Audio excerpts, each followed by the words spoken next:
CHAPTER XII A Japanese Diplomatist If Count Akira was indeed anxious to visit Beckleigh, he certainly did not betray much alacrity in accepting the Squire's cordial invitation. He did write to the effect that he would be delighted to come, but postponed his arrival until the second week in January.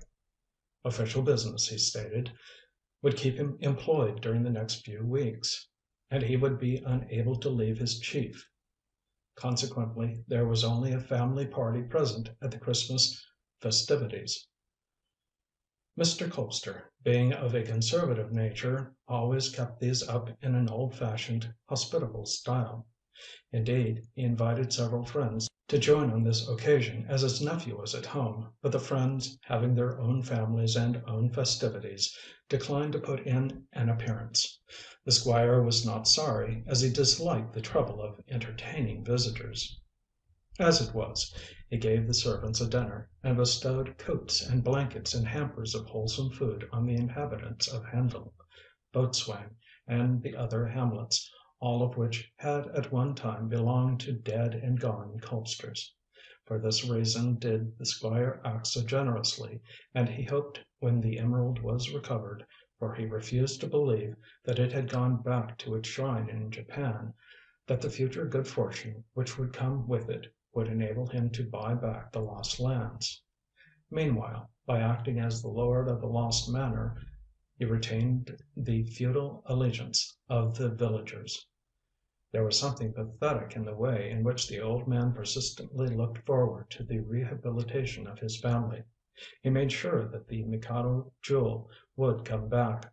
He felt certain that the land would be recovered, and was convinced that when he passed away the husband of Mara would start a new dynasty of Colpsters through the female branch, whose glories would outshine the ancient line. But who Mara was to marry did not seem quite clear. He spoke to the girl on the subject, and suggested that she should become the wife of Theodore or Basil. Mara shuddered when he mentioned the first name, and her father noted the repugnance the shudder revealed.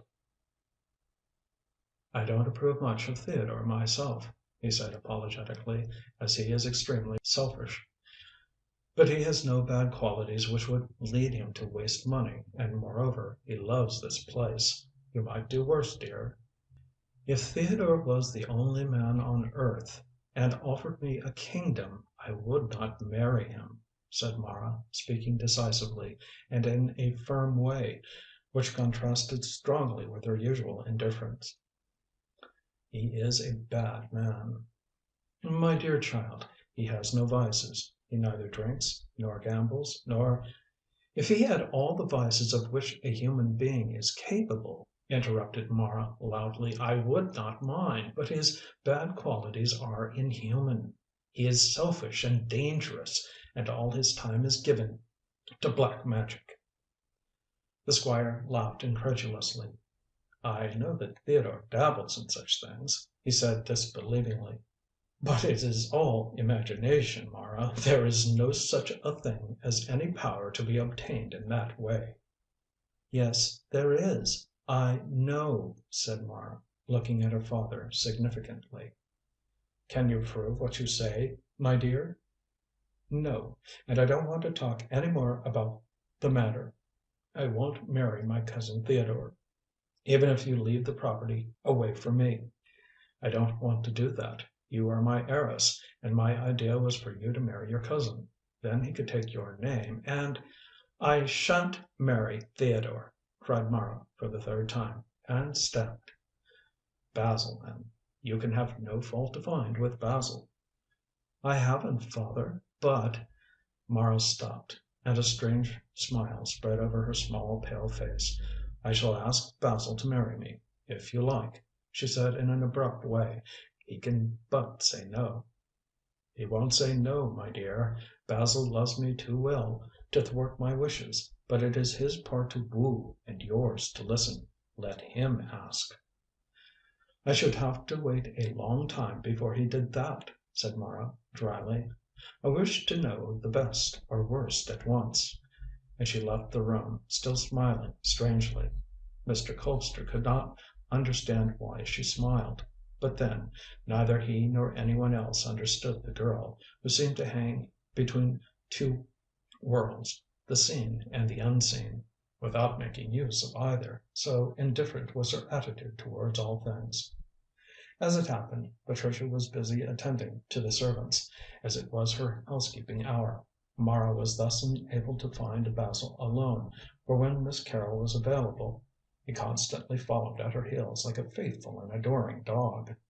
But Patricia would not appear for some time, so the sailor read the daily paper in the smoking room and solaced himself for the absence of the eternal feminine with his pipe. Mara knew where to find him, and entered in her light, noiseless way, to perch on the arm of his chair like a golden butterfly. Without any preamble, she plunged into the reason for her intrusion into bachelor quarters. "Basil, will you marry me?" she asked, coldly and calmly and unexpectedly. Looking on his cousin as a child, the young man thought she was joking, and laughed when he answered: "Of course. Will we start now for the church on the moors where all the Colpsters have been married?" "I am in earnest, Basil," she said seriously. "So am I," he rejoined lightly, "only it will be the marriage of Bottom and Titania with you, my airy elf," and he slipped his arm round her waist, looking at her with a smile on his handsome face. Mara, who disliked being touched even by Patricia, much more by this confident male thing, as she called Basil in her mind, slipped off the arm of the chair and floated like thistledown into the centre of the room. "Don't be silly, Basil. I have just come from my father. He wants me to marry you or Theodore. I hate Theodore, and would sooner die than become his wife. But I told father that I would ask you to become my husband." Basil saw that she really meant what she said, and moreover knew of his uncle's strong desire to unite the two branches of the dwindling Colpster family. Laying aside his pipe, he grew red to the roots of his closely cropped hair. I don't want to," he stuttered ungallantly, and feeling very much confused. I hope you don't mind." A wintry smile gleamed on the girl's white face. "I should have minded a great deal had you really wished to marry me." "Then why ask me?" demanded Basil, much relieved, but still confused. "To set my father's mind at rest," replied Mara quietly, and as self-possessed as her cousin was disturbed. "Now that you have declined, I can tell him," and she flitted towards the door. "But, Mara," Basil rose and ran across the room to catch her arm, "how can you be certain that I mean what I say?" She turned on him with an amazed look. "You think that I am a child, Basil, but I am not. I have eyes and ears and common sense. You will marry Patricia, will you not?" Young Dane grew redder than ever. I have said nothing to her," he stammered nervously. She doesn't know that I Mara's scornful laughter stopped his further speech, and she became quite friendly for so bloodless a person. "You silly boy," she cried, ruffling what hair the barber had left him. "Patricia knows." "But how can she?" "Because she is a woman," said Mara impatiently. "Women are not like men, and don't require everything to be put into words. I saw from the moment you met Patricia that you loved her.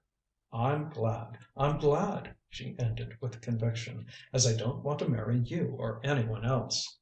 Basil, with lover-like selfishness, did not pay attention to the end of her speech, but to the earlier part. "If you saw, then Miss Carrol must have seen." "Miss Carrol?" mocked Mara with dancing eyes. "Why not Patricia?" "Oh!" The shy sailor blushed. "I shouldn't care to call her that." His cousin took him by the coat lapels and shook him with frail strength. "Silly creature! If you have not the courage to take what you can get, Patricia will have nothing to do with you. Women like a bold lover." "I don't believe she will ever return my love," sighed Basil dolefully. "Oh, as to that, she returns it already." "Mara!" He flushed again, this time with sheer delight. "Do you think " "I don't think. I know. and I'm very glad, for Patricia is a darling. I hope that father, who is as fond of her as I am, will give her Beckleigh, on condition that she marries you, who can't say bo to a goose." Basil looked serious, and sighed again. "I'm sorry to upset Uncle George's plans, for he has always been kind to me. But not even for the estate could I give up that is, Patricia." "No one wants you to give up, either," said Mara impatiently. "Father will no doubt give you Beckleigh." "No, dear, that would not be right. You are the heiress." "And what would I do with it? Keep a boarding house, or start a convent of nuns? I would much rather have a small income and be able to move round as I please." "You will marry some day, Mara. Mr. Right will come along." "Mr. Right will never come along," cried Mara, and coloured crimson, which was unusual, "unless he comes from the other world." "What do you mean?" asked the sailor, greatly puzzled by this weird speech. "Oh, never mind," retorted Mara, pitying his lack of comprehension. "Sit down and dream of your Patricia. I am going to tell father that my heart is broken," and shooting a whimsical glance at the amazed and startled Basil, she slipped out of the room. 5 minutes later Miss Carrol arrived with her household work completed for the day.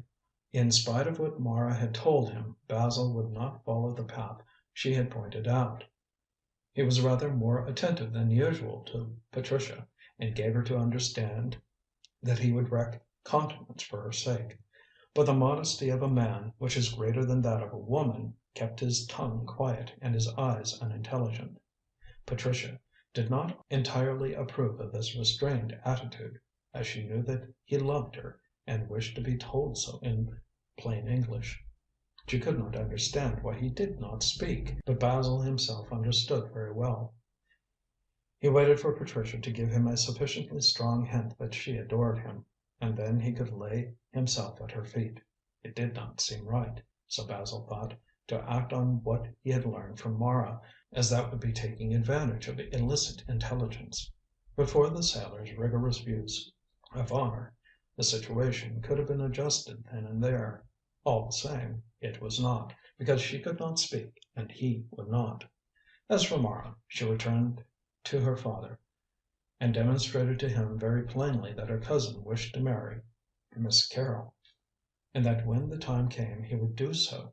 Colpster felt annoyed.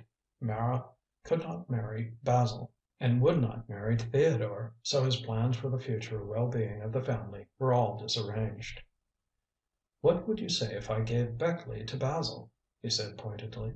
"He could marry Patricia, you know, and take my name." "I should be very glad," replied Mara quietly. "Well, then, I won't," said her father, greatly annoyed. "You are the last of the direct line, and should have the property. I wouldn't know what to do with it." "You could live here when I am gone." Mara raised her faint eyebrows. "All alone?" she questioned. "You know I would not allow Theodore to stay, and that Patricia would go with Basil, who is always moving round the world. Oh, I couldn't." "What's to be done, then?" asked the Squire helplessly. Mara threw her arms round his neck, a rare demonstration of affection from so usually a self-controlled girl. "Wait," she whispered. "Wait and see what is about to happen." "What is about to happen?" "I don't know, but something is coming along to change all our lives." "How do you know?" "I can't tell you. I only feel that there is something in the air to Oh!" Colpster grew angry. "More of your occult rubbish. I wish you were an ordinary girl, Mara, and not a dreaming visionary. I shall wait until the emerald comes back, and then you must make up your mind to marry Theodore, since Basil's affections are engaged." Mara reflected, and thought how very certain Theodore was that the emerald had gone back to Japan, never to return. The recollection gave her a chance of pacifying her father, and of securing her freedom. "Very well, then," she said quietly. "When you get the emerald, father, I shall marry him." And in this way the affair was settled for the time being. But think as she might, Mara could not guess how her father expected the Mikado jewel to return to the Colpster family. And even if it did, She could not understand how its possession would affect things in any way. Meanwhile the days and weeks passed by, and the time drew near for the visit of Count Akira. Mara, although she said nothing, was looking forward to his arrival. Why, she did not know, for, as a rule, she was quite indifferent to those who came to Beckleigh Hall. In her heart, however, she felt that he was coming into her life, either for good or ill, and it was this feeling which made her say to her father that a change was about to take place. But she could not have put her feeling into words, and did not attempt to do so. With the fatalism which was inherent in her character, she waited passively, certain that what was meant to be would certainly become when the hour struck. There was nothing more to be said. Theodore had duly told his uncle of the interview with Isa Lee, although for obvious reasons he said nothing about the séance with the grandmother. The Squire was, therefore, anxiously awaiting the arrival of Harry Pentreddle, as he then hoped to learn how and why the young man had stolen the emerald. Also, he might be able to guess who had snatched it from the hand of Patricia, and, if so, could then tell in whose possession it now was. A great deal depended upon what Pentreddle had to say, and Colpster watched daily for his coming. But Count Akira was the first to arrive, and in attending to a new and fascinating guest, the Squire almost forgot his anxiety to hear the evidence of young Pentreddle. The Japanese came late in the evening, having arrived at Hendle by the express, to be driven to Beckleigh by Basil. The young man went to meet his friend, and brought him to the Hall in time to dress for dinner. It was not until the meal was in progress that Mara set eyes on him, and then she was so excited by his presence, although she did not show her feelings, that she could scarcely eat. What she had expected, vague as it was, had come true. This man from the Far East was the man who would change her life. Into what he would change it, and down what new path he would lead her, she could not say. All she knew was that with the hour had come the man. Count Akira was a small, neat person, with a bronze-colored skin, a clean-shaven face, black hair and black eyes, and a very dignified manner.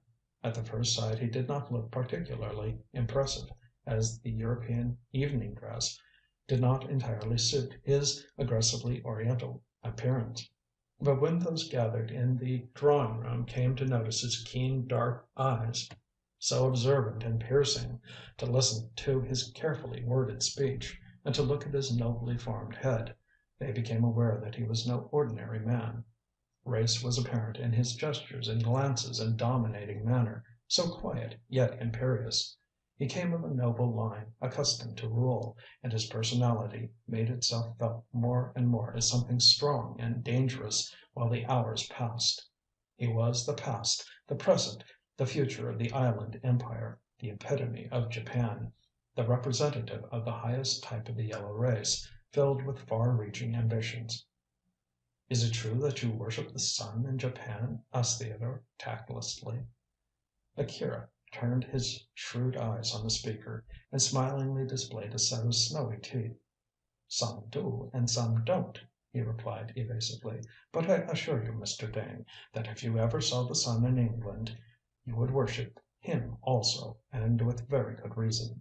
"Oh, we get the sun here," said the Squire patriotically.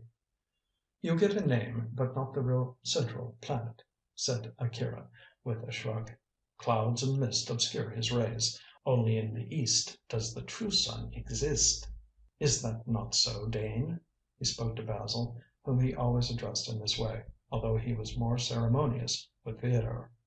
"It is," assented the sailor, with a laugh. "And yet, Akira, when under your painfully blue skies and in your blazing sunshine, I have often longed for the cooling mists of England you so despise." "That is quite poetical," smiled Patricia. "Sailors are always poetical, although they don't show that side to landsmen. The solitary spaces of sea and sky, when one is driven back on one's self to think out high things, is enough to make any man poetical." "Well," said Mara shrewdly, "if sailors don't show that side to landsmen, they probably show it to landswomen. Is that not so, Basil?" And she mischievously glanced from him to Patricia and back again. "To some women," replied Basil briefly, and colouring through his tan. "What? When a sailor has a wife in every port?" sneered Theodore. Then aware that he had said more than he ought to in the presence of ladies, he quickly turned to Akira. "Perhaps, Count, you will tell us about Japan." The little man blinked his keen eyes and politely assented. He made himself comfortable, and in many coloured words placed fairyland before their eyes. With great charm of manner he told of cool Buddhist temples, wherein weird ceremonies take place. He related the delightful legend of Jiso Sama, that kindly god who protects dead children. He pictured the vivid life of toy cities, all colour and movement, and drew the attention of his fascinated hearers to the charm of Japanese and Chinese lettering, which lend themselves to fantastic and odd decoration.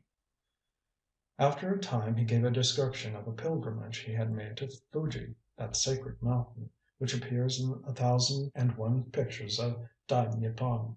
"My country with Fujiyama left out is like Hamlet without the prince," he said, smiling. "That mountain is the guardian genius of the land." Then he told about the rice fields, with their delicate springing green, of the cherry orchards in blossom, of the pine forest where fox women lurked, and sketched out many charming legends. His talk was like a page of Lafcadio Hearn, and Mara hung breathlessly on his words. As he proceeded, her breath became quick and short, and her eyes grew larger. She looked at the narrator, through him, past him, as though all he described were passing before her like a panorama of bygone centuries. Suddenly she clapped her hands. I remember," she cried, rising unsteadily to her feet. "Your land is my land. I remember at last."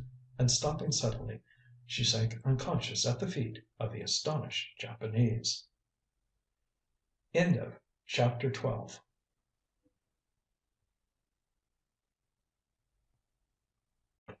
Chapter 13. The Unexpected.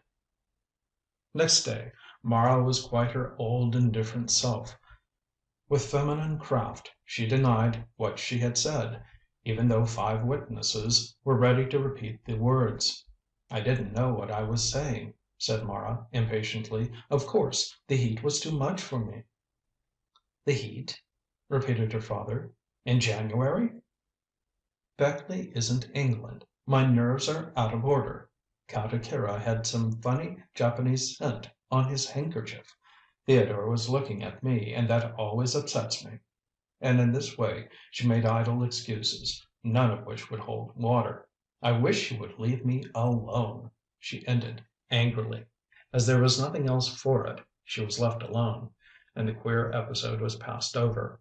Mara was polite to the Japanese and nothing more, but her eyes were constantly following him about, and she came upon him by design in unexpected places. Akira was too shrewd not to notice that he was an object of interest to this pale, golden-haired English maid, and inwardly was puzzled to think why she should pursue him in this secretive fashion. Mara everlastingly inquired about Japan and about its people.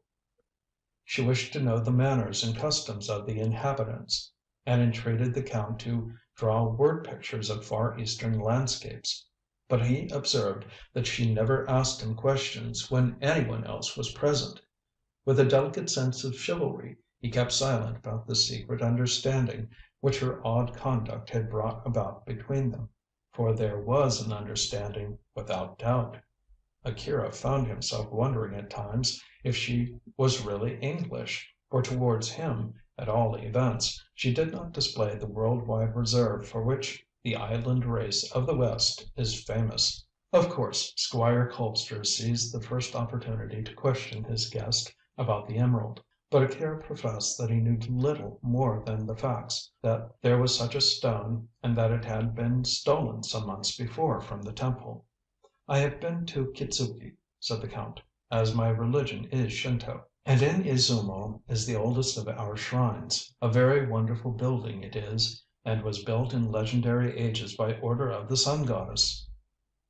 "But the same temple surely does not exist now?"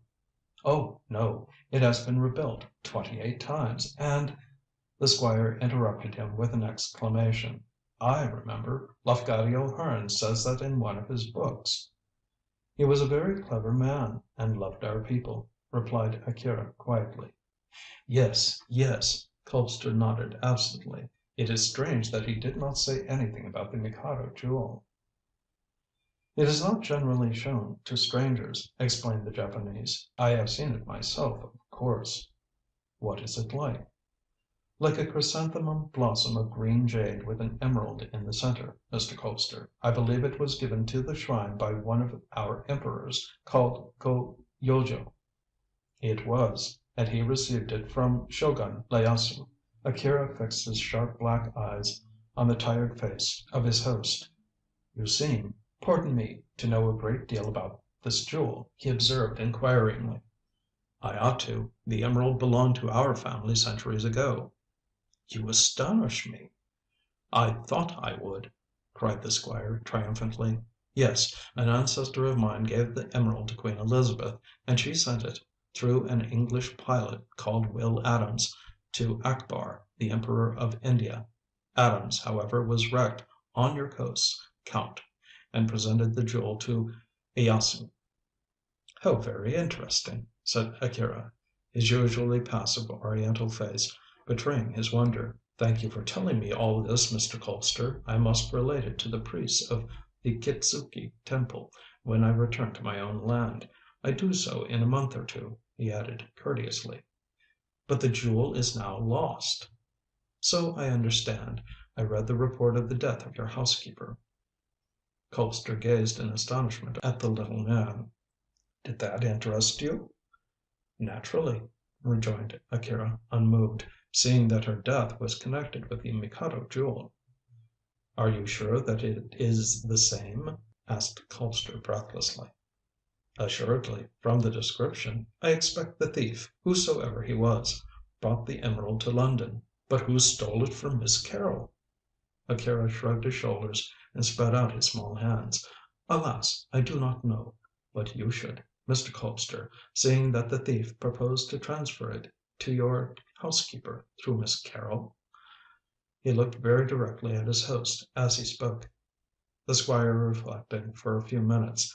"I will be frank with you, Count," he observed earnestly.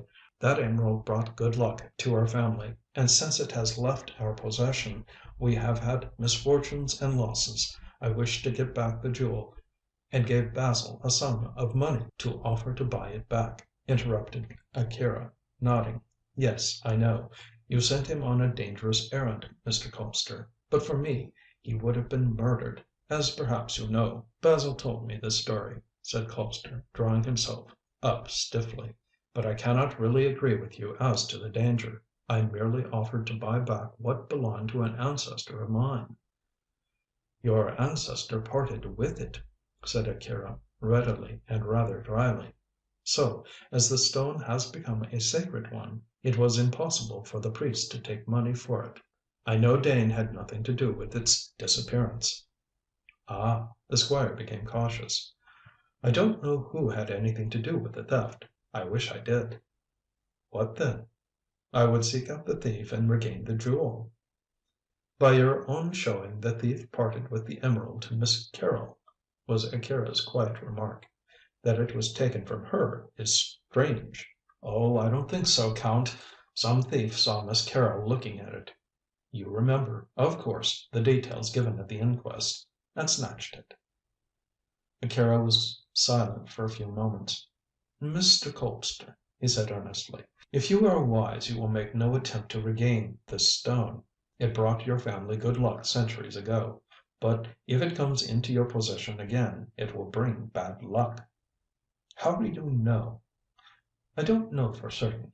I don't even know why it was snatched from Miss Carrol, or where it is now," said Akira coldly.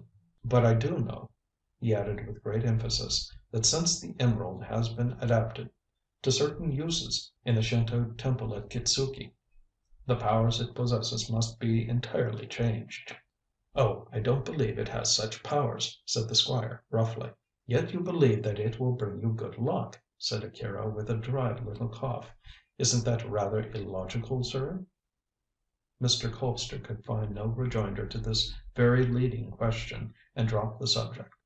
It was very plain that Akira knew very little about the matter, and also it was dangerous to speak to him on the subject. If, indeed, the jewel was in the possession of a London thief, it might be recovered sooner or later, and if Akira knew that it had again passed into the possession of the Colpster family, he might get his ambassador to claim it for Japan. The Squire rather regretted that he had spoken of the matter at all, since his explanation might arouse his guest's curiosity. But as the days passed away, and Akira did not again refer to the abruptly terminated conversation, Colpster thought that he was mistaken. The Japanese really was indifferent to the loss of the jewel, and no doubt had never given the subject a second thought. But the Squire determined, should he learn anything from Harry Pentreddle, to keep his knowledge to himself. "Akira doesn't care," he meditated, "but one never knows. If I can get the emerald by some miracle, he may want it for Kitzuki again. I shall hold my tongue for the future. I was a fool to speak of the matter." Having decided to act in this manner, he warned Theodore and Basil and Mara not to refer in any way to the Mikado jewel. Yet, strangely enough, he did not warn the person who knew most to hold her tongue. It therefore came about that one day, while Patricia was showing the gardens to Akira, he abruptly mentioned the subject of the inquest, and incidentally touched on her adventure in Hyde Park. "Were you not afraid, Miss Carrol?" "Yes and no. I was not afraid until the emerald was taken from me," said Patricia frankly. "Why?" asked the Count politely, and with seeming indifference. She hesitated. "I fear you will think me silly."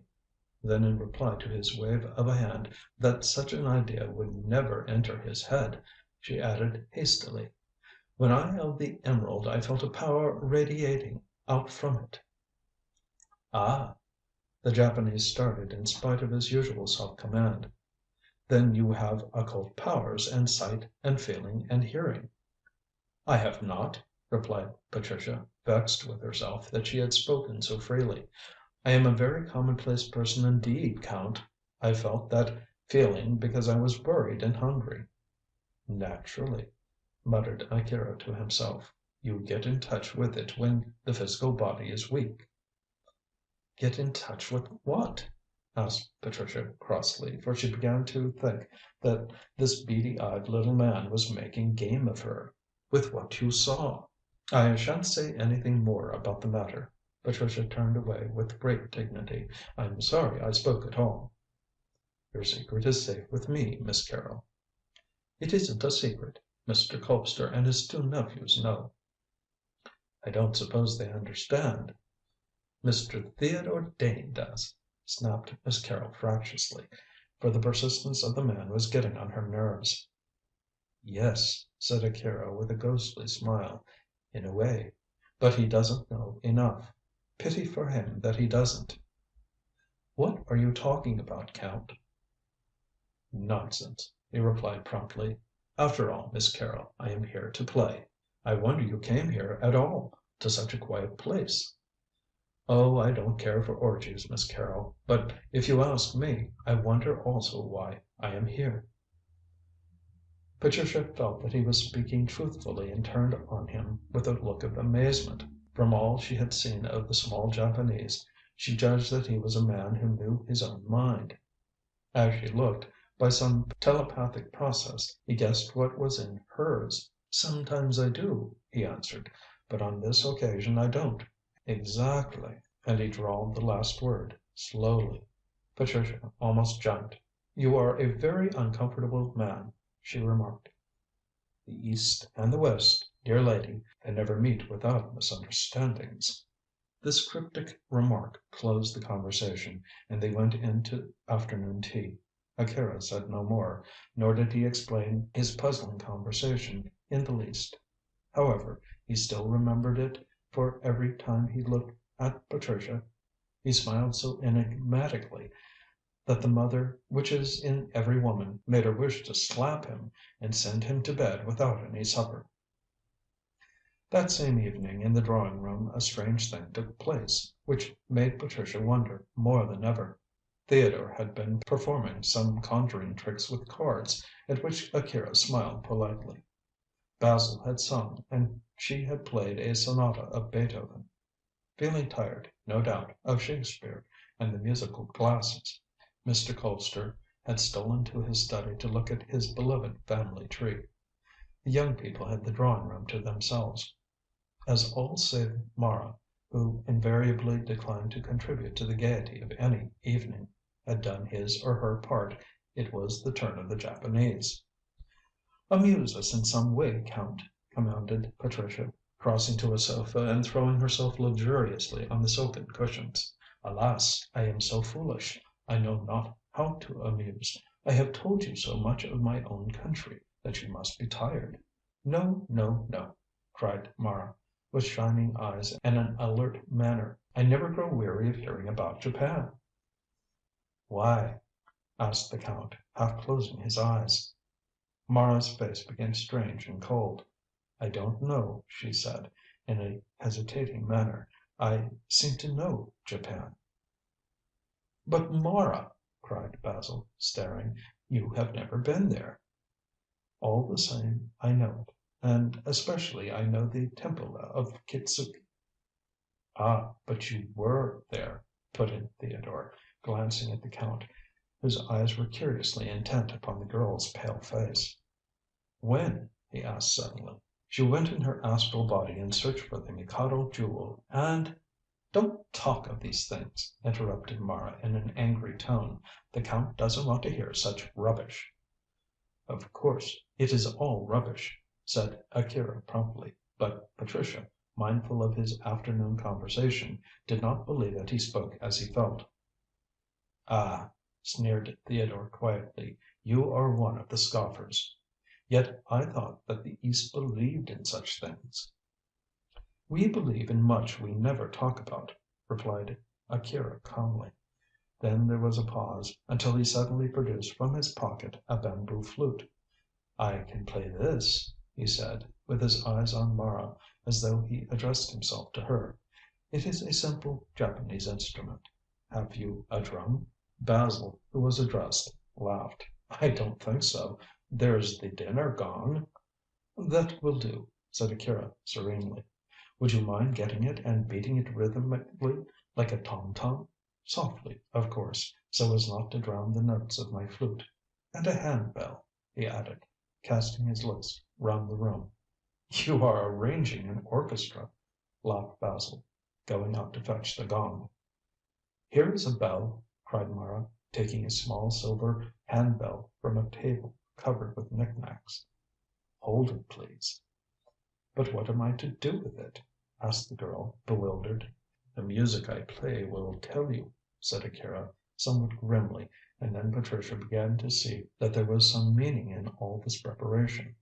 More, that the same was in some hidden way connected with Mara. However, she said nothing, but waited events. Presently Basil, tall and slim, returned, carrying the brazen gong, and sat down to flourish the stick. "Punch and Judy," said Basil. "Now for it." Akira said nothing. He looked at Patricia and Theodore, who were staring at him with astonishment, and at Basil laughing over the gong, and finally at Mara, who held the handbell and appeared puzzled. Suddenly the Japanese rose from his seat, and crossing to the fire threw something into it. Immediately a thick white smoke poured into the room, and a strong perfume came to Patricia's nostrils, which seemed to be familiar. "The incense of Moses," she heard Theodore mutter. "Hang it, the fellow does know something of these things." Mara also smelt the perfumed smoke. Her eyes grew fixed, her nostrils dilated, and, as Patricia had seen in Theodore's room, she began to make a shaking motion with both hands. And, as formerly, she closed them together, holding the silver bell mouth downward. As the fragrant smoke was wafted through the room, the shrill piping of the flute was heard, and Basil, according to his instructions, began to beat a low, muffled, monotonous accompaniment on the gong. The music sounded weird and Eastern, and was unlike anything Patricia had ever heard before. The stupefying incense and the smoke and the sobbing flute, waiting above the throbbing of the gong, made her head swim. Suddenly Mara, as if she was moving in her sleep, rose slowly and walked into the centre of the room. There she began to move with swaying motion in a circle, shaking the silver bell with closed hands. Her feet scarcely made any figures, as she only walked rapidly round and round, but the upper part of her body swung from side to side, and bent backward and forward. It was like an Indian nautch, weird and uncanny. Basil seemed to think so, for he stopped his measured beating, but the smoke still wreathed itself through the room in serpentine coils. The flute shrilled loud and piercing, and Mara danced as in a dream. All at once she reeled, and the bell crashed on the floor. Basil flung down the gong and sprang forward. "She is fainting!" he cried angrily, catching Mara in his arms. "Akira, what the devil does this mean? She is ill!" "No, no," said Mara, as the flute stopped and the scent of the incense grew faint. "I am not ill. I am. What have I been doing?" And she looked vacantly round the room. Akira laid aside his flute and spoke with suppressed excitement. "You have been performing the Miko dance," he said, trying to control himself. "Miko? The dance of the Miko?" cried Mara, stretching out her hand. "No, I remember. The dance of the divineress. At last, at—" "Mara, you are ill!" cried Basil roughly, and catching her by the arm, he hurried her, still protesting, out of the room. "What does it mean?" asked Patricia, who had risen. "Don't you know?" asked Akira, looking at Theodore. "No," said Dane, puzzled and a trifle awed. "When Mara smells that scent she always dances in that queer fashion. But I never saw her keep it up for so long as she has done to night. Where did you get that incense?" "It is an old Japanese incense," said Akira carelessly. Then he turned to Patricia. "I now know why I have been brought here," he said. "I don't understand," stammered the girl nervously. "I shall explain. I did not intend to come to Beckleigh, but I was compelled to come. You, with your sixth sense, should know what I mean, Miss Carrol. I wondered why I was brought to this out of the way place. Now I know. It was to meet a former Miko of the Temple of Kitzuki. Oh yes, I am sure. I know now why Miss Colpster declared that she remembered my country, and loved to hear me talk about it. She is a reincarnation of the dancing priestess who lived ages since the province of Izumo." "Do you believe that?" asked Patricia scornfully. Akira nodded. "All Japanese believe in reincarnation," he said in a decisive tone. "It is the foundation of their belief. You believe also?" Theodore, to whom he spoke, nodded. "Yes. And I wish—" He turned pale. Akira looked at him imperiously. "Wish nothing," he said. "She is not for you. She is not for the West. She is for Dai Nippon." Chapter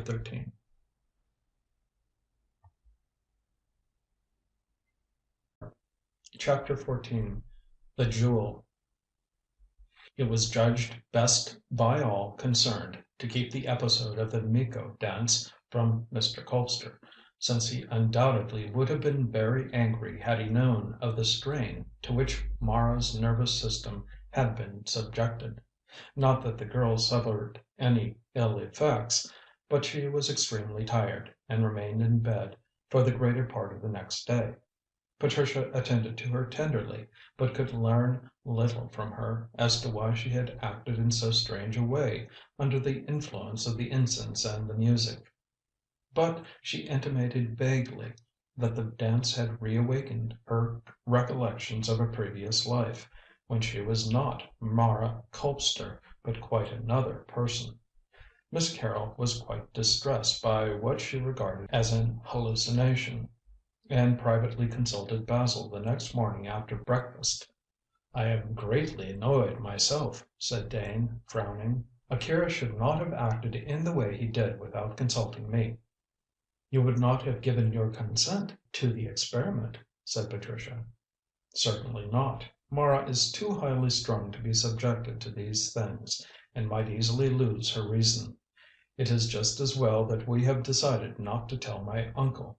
He would be furious, and then there would be trouble with Akira, who has not the best of tempers under his cool exterior. But why do you call it an experiment?" "Can't you see?" "No. I merely think that Akira wished to give us a specimen of Japanese music, and it influenced Mara, as you saw. Perhaps we have been too hard on Akira, and he did not know what she would do." "If he did not intend something to happen, why did he throw that incense on the fire?" asked Patricia meaningly. "I can't say, unless it was to heighten the dramatic effect of his silly nonsense," retorted Basil, whose temper was still hot. "It was to revive Mara's memory." "About what?" "About her past life in Japan." Basil stared at her. "Surely, Miss Carrol, you don't believe in what Akira said last night?" he observed with some displeasure, and stiffly. "Don't you?" Patricia looked at him keenly, and the young sailor grew red. "Well," he said at length, "there is no doubt that much common sense is to be found in the belief of reincarnation. I have been so long in the East that I don't scoff at it so much as Western people do. All the same, I do not go so far as to say that I entirely believe in it. But you who have never been east of Suez, you can't possibly credit the fact that Mara, some hundreds of years ago, was a priestess in Japan?" Patricia looked straight out of the horizon at the azure sea, and the bright line of the distant horizon. "I dislike these weird things," she said after a pause. "They are uncomfortable to believe, and since I have known your brother Theodore I dislike them more than ever, as he makes bad use of what he knows." "I am certain of that." "Does he really know anything?" asked Basil sceptically. "Yes," said Patricia decidedly. "I really believe he has certain powers, although they are not so much on the surface as mine. Every one, according to him, has these powers latent, but they require to be developed. I don't want mine to be brought to the surface, as my own idea is to live a quiet and ordinary life." Basil's eyes had a look in them which asked if she wished to live her ordinary life alone. All he said, however, was, "I quite agree with you." Patricia nodded absently, being too much taken up with her own thoughts to observe his expression. "As I therefore have a belief in such things," she continued, "and a belief which has been more or less proved to my mind by the strange feelings I experienced while holding the Mikado jewel, I see no reason to doubt the doctrine of reincarnation. That seems to me better than anything else to answer the riddle of life. Mara is certainly, as you must admit, a strange girl." "Very strange indeed," assented Basil readily. "Unlike other girls." "She has always, so she told me," went on Patricia steadily, "been trying to remember her dreams, by which, I think, she means her previous lives. She could never grasp them until last night. Then the music and the incense brought back her memories. They opened the doors, in fact, which to most people, you and I, for instance, are closed." "Then you really believe she lived in Japan centuries ago?" asked Basil, in rather an odd tone. "Yes, I do," replied Miss Carrol firmly, "although I know that many people would laugh if I said so. This morning Mara is staying in bed and will not speak much. But I gather that the past has all returned to her. Remember how she loved to hear Count Akira's stories, and how she followed him about? He noticed that, and so acted as he did last night." "But why did he think of the Miko dance in connection with Mara?" "Theodore confessed to me. Oh!" Patricia blushed. "I should not call him by his Christian name." The young man suppressed a pang of jealousy. "I dare say you do so because you hear us all calling one another by our Christian names. I often wonder," he added cautiously, "that you do not call me Basil." Patricia blushed still deeper, and waived the question. "I have to tell you what your brother said," she remarked stiffly. "He related to Count Akira how Mara danced in that weird manner when she smelt certain incense. That gave the Count a hint, and he acted upon it, as you saw." She paused, then turned to face Basil. "What is to be done now?" The sailor had already made up his mind. "In the first place, my uncle must not be told, as he would make trouble. In the second, I shall take Akira to Hendle today sightseeing, so that he may not meet Mara. In the third, I shall hint that it would be as well, seeing the effect his presence has on Mara, that he should terminate his visit. Do you approve?" "Yes," said Patricia, nodding. "You are taking the most practical way out of the difficulty. There is one thing I am afraid of, however." "What is that?" "Mara may fall in love with Count Akira, if, indeed, she is not in love with him already." "What? With that Japanese?" cried Basil furiously, and his racial hatred became pronounced at once. "That would never do. She must not see him again." "He is bound to return here, so she must see him." "Can't you keep her in her room until Akira goes?" Patricia shook her head. "Mara is difficult to manage. However, although she may love the Count, he may not care for her." "Let us hope so. All we can do is to act as you suggest. Now I must go and see after the dinner." Basil would have liked to detain her, to talk on more absorbing topics, but the question of Mara and her oddities was so very prominent that he decided against chatting about more personal matters. With a sigh he watched her disappear, and then went away to seek out Akira and take him out of the house for a few hours. The Japanese, with all his astuteness, did not fathom the reason why he was asked to drive round the country, and willingly assented. He asked a few careless questions about Mara, but did not refer to the scene of the previous night. Basil, on his side, was acute enough to let sleeping dogs lie, so the pair started off about noon for their jaunt in a friendly fashion.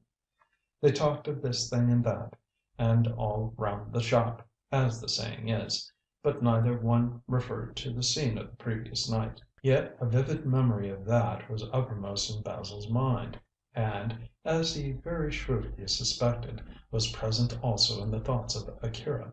But judging from the man's composure and conversation, he had quite forgotten what had taken place. Basil was pleased with this reticence, as it saved him the unpleasantness of explaining himself too forcibly. Meanwhile, Patricia drew a long breath of relief when Basil drove away with the Japanese diplomatist, and she went at once to see if Mara was all right. The girl, feeling drowsy, was disinclined to chatter, but laid back with a smile of ecstasy on her pale face. Her lips were moving, although she did not open her eyes, and Patricia bent to hear if she required anything. But all that Mara was saying amounted to a reiteration that she had recalled the past. Doubtless, since the door was now wide open, she was in fancy dwelling again in her Oriental home. Moreover, she was quite happy, so Miss Carrol, seeing that her presence was not necessary to the girl's comfort, stole on tiptoe out of the room. It was when she came downstairs that she chanced upon Theodore in the entrance hall. The big man looked both startled and surprised, and spoke to her in an excited tone.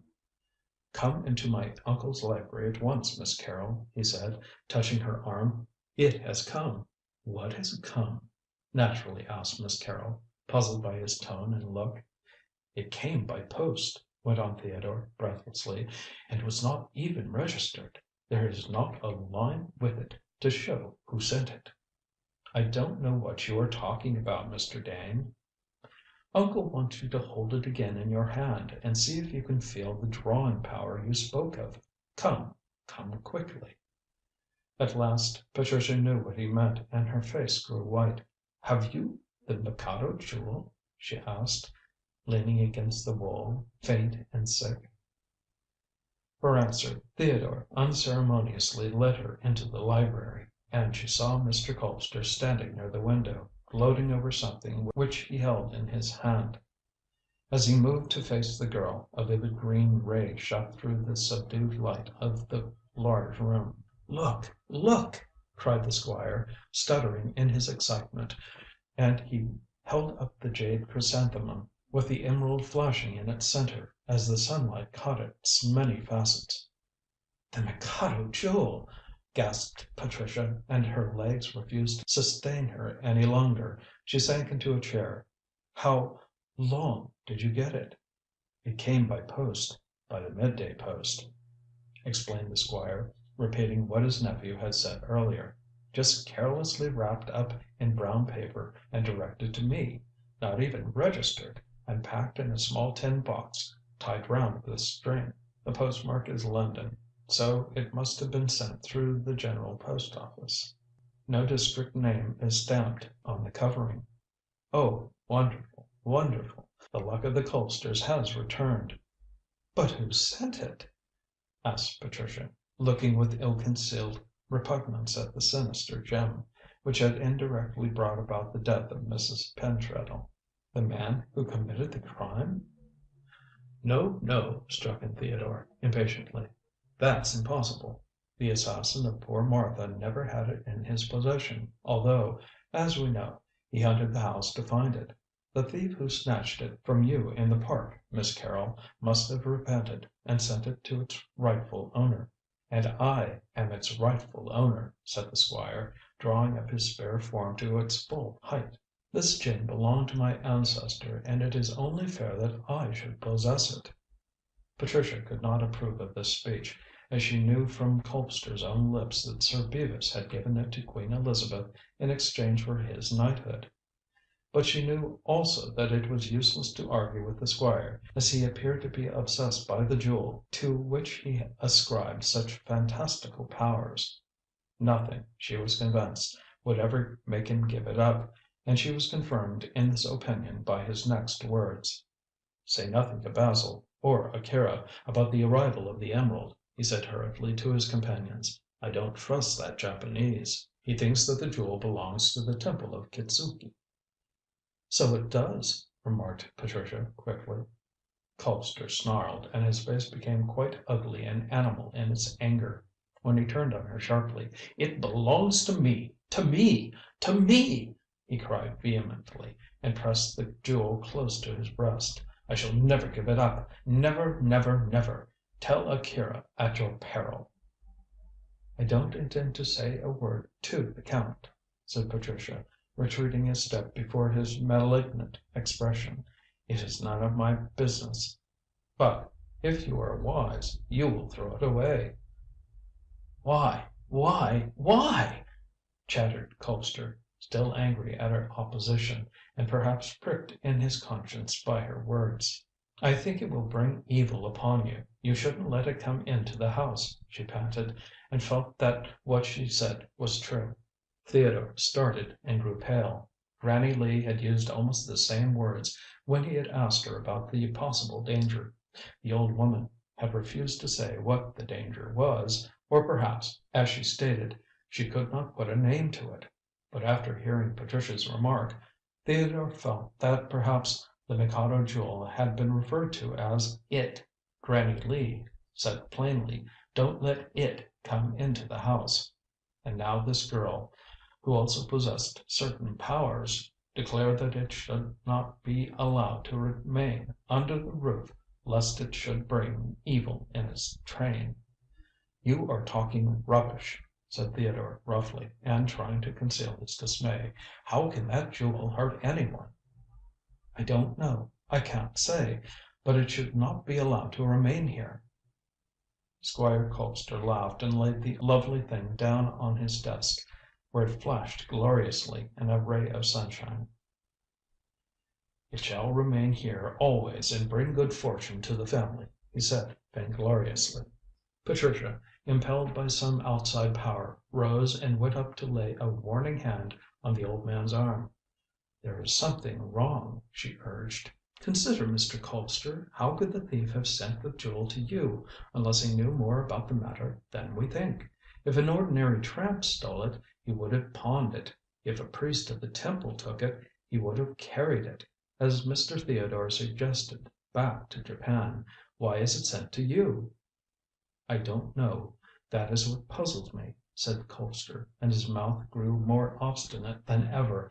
"But I'm going to keep it, anyhow. What do you say?" Miss Carrol turned to Theodore. The big man winced and grew a shade whiter, for the warning of Granny Lee still haunted his mind. But the sight of the jewel, and the knowledge that he might one day possess it, awoke all his covetous nature, and he could not make up his mind to suggest that it should be sent away. And, after all, the "it" to which Brenda Lee referred might not be this gem. "I say keep it," he remarked, drawing a deep breath. "The luck of the family is bound up in it, I am certain." "The bad luck of the family," said Patricia bitterly. "Oh, you have been listening to Akira," said the Squire crossly. "He declared that probably the power had been changed. How he could know when he never set eyes on the jewel, I can't imagine. I admit that it is very strange that it should have been sent to me, and I can't conceive how the thief either obtained my address, or how he knew that I wanted his plunder." "He might read in the papers," said Theodore, only to be stopped by his uncle, who looked at him sharply. "You talk rubbish, my boy. I said nothing at the inquest about my interest in the jewel, and no one outside our own family knew that I desired it." "I shouldn't wonder if Akira knew," said Theodore quickly. "Impossible. You have heard all he had to tell. All the same, it will be as well to say nothing about our recovery of the gem while he's in the house." "I have your promise, Miss Carrol?" "Yes, I shall say nothing." "And you, Theodore?" "Good. Don't even tell Mara or Basil, else they may let out something to that infernal Japanese. I shall lock the jewel in my safe yonder," and he pointed to a green painted safe, standing in an alcove of the room. "Now we shall see the luck returning. I shall win that lawsuit. I shall sell that ruined hay to advantage. I shall—" Patricia stopped him. "I believe everything will go wrong with you." "How dare you say that, girl?" exclaimed Colpster furiously. "Because I feel that I must. That jewel has been sent to you for no good purpose. I am convinced." "Your sixth sense again, I suppose," scoffed the Squire angrily. "Perhaps," said Patricia simply. Privately she believed that the jewel was already beginning to do harm, since the old man behaved so rudely. As a rule he had always treated her with politeness, but now he revealed a side to his character which she had not seen. His eyes shone with greed, and he showed all the instincts of a miser. Looking at her, and then glancing at his nephew, he continued to speak to her. "Hold this in your hand and see if you still feel the drawing power you spoke of." In silence Patricia took the cold jade blossom, and it lay outstretched on her pink palm. She did not speak, but a bewildered expression gradually took possession of her face. The two men, who were watching her closely, both spoke together, moved by a single impulse. "What do you feel?" Patricia did not reply directly. "This is not the Mikado jewel," she said, in breathless tones. "I am sure it is not." The Squire became pale and Theodore looked amazed. "What makes you think that?" demanded the latter, who was first able to command his voice. "The drawing power is reversed in this jewel," said Patricia. "Yes, oh yes, I feel it quite plainly. Instead of the power radiating and keeping away evil, it is drawing danger towards itself." "Danger?" gasped the Squire, and his nephew, mindful of Granny Lee's warning, winced visibly. "Danger and darkness. Wave after wave of fear is coming towards me while I hold the stone, and the darkness is swallowing me up. Oh!" Patricia shivered and deliberately dropped the jewel on the floor. "Take it away. I don't like it at all." Colpster picked up the gem. "Are you sure?" "I wouldn't have let the emerald fall otherwise," said Patricia, who was now trembling as if with cold. "When I last held it waves of light went out and I felt absolutely safe. Now tides of darkness press in on me on every side, and there is a sense of danger everywhere." "What sort of danger?" asked Theodore nervously. "I can't say. I can't put my feelings into words. It looks like the Mikado Jewel, but it can't be when it feels so different." "I am certain that it is the Mikado Jewel," cried Colpster angrily.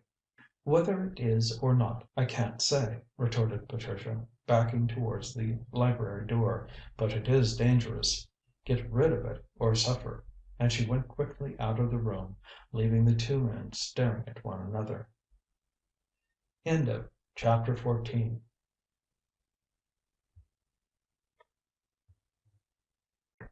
Chapter 15. Pentreddle's Story.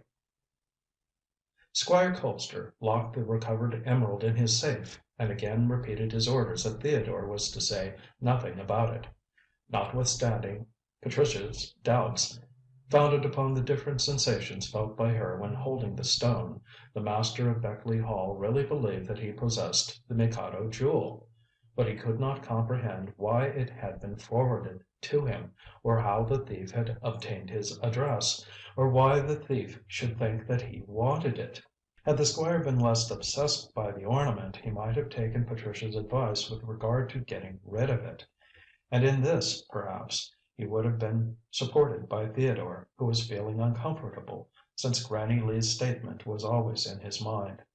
But, as it was, he said nothing to urge his uncle to take such an extreme course, and the Squire certainly never suggested that the gem should be sent away. So there it lay in the safe, with its influence, either for good or bad, ready to become apparent. Patricia, on her side, put the matter of the emerald out of her mind, as she did not like to think about occult matters, and moreover had to attend to her duties as a housekeeper. A visit to Mara's room in the afternoon showed that the girl was up and dressed, and apparently quite her old indifferent self.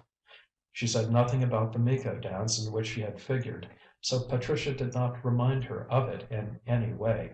Once or twice she asked where Akira was, but on learning that he had gone sightseeing with Basil, she appeared to be satisfied. The two gentlemen returned in time for dinner, tired and rather damp from the moisture of mists they had encountered on the moors. Akira expressed himself as pleased with the English country, although he shivered when he mentioned the absence of the sun. Yet, as Basil reminded him, Japan did not possess a particularly tropical climate. The conversation took place when the soup arrived, and, as usual, when any mention was made of the East, Mara grew a delicate rose pink, and fixed her eyes eagerly on the diplomatist. Akira gave her an indifferent glance and answered the sailor's speech. "In the north of Japan we have very cold weather, but it is sufficiently warm in the south. But in any case there is nothing depressing in my country such as a foreigner finds in England." "It is the English climate, to a great extent, which has made us what we are, Count," observed Colpster seriously. "I can say the same of Japan. Hardy climates make hardy men, sir. Do not think that I don't admire your country, for I do. But oh, these swathing mists and damp fields!" He shivered smilingly. "At least we have no earthquakes," put in Patricia with a nod.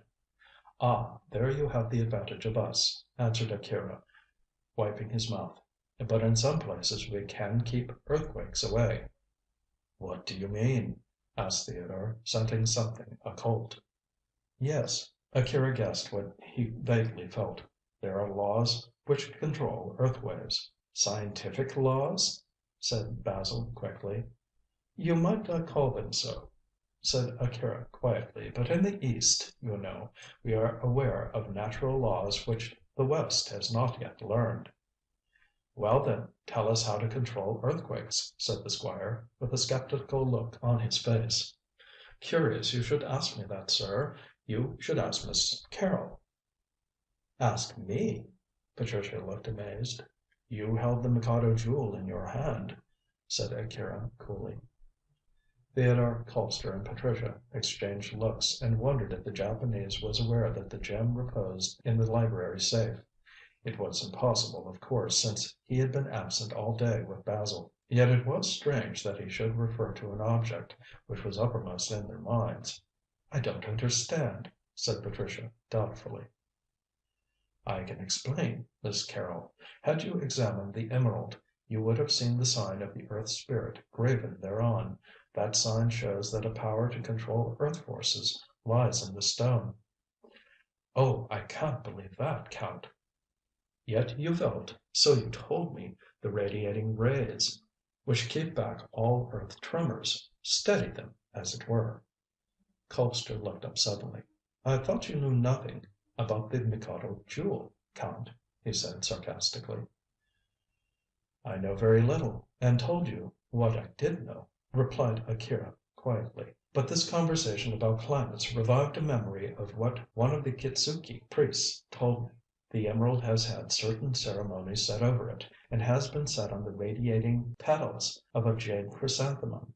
Thus it possesses a repelling power, and was kept in the temple to repel earthquakes from shaking the ground upon which the temple stands." Theodore stole a glance at Patricia, who looked sceptical.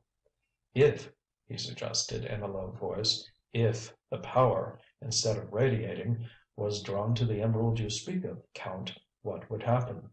Patricia was not quite sure, but she fancied that she saw a subtle smile on the bronzed face of her neighbour. But it might have been her fancy or the tricky light of the candles glimmering through their rosy coloured shades.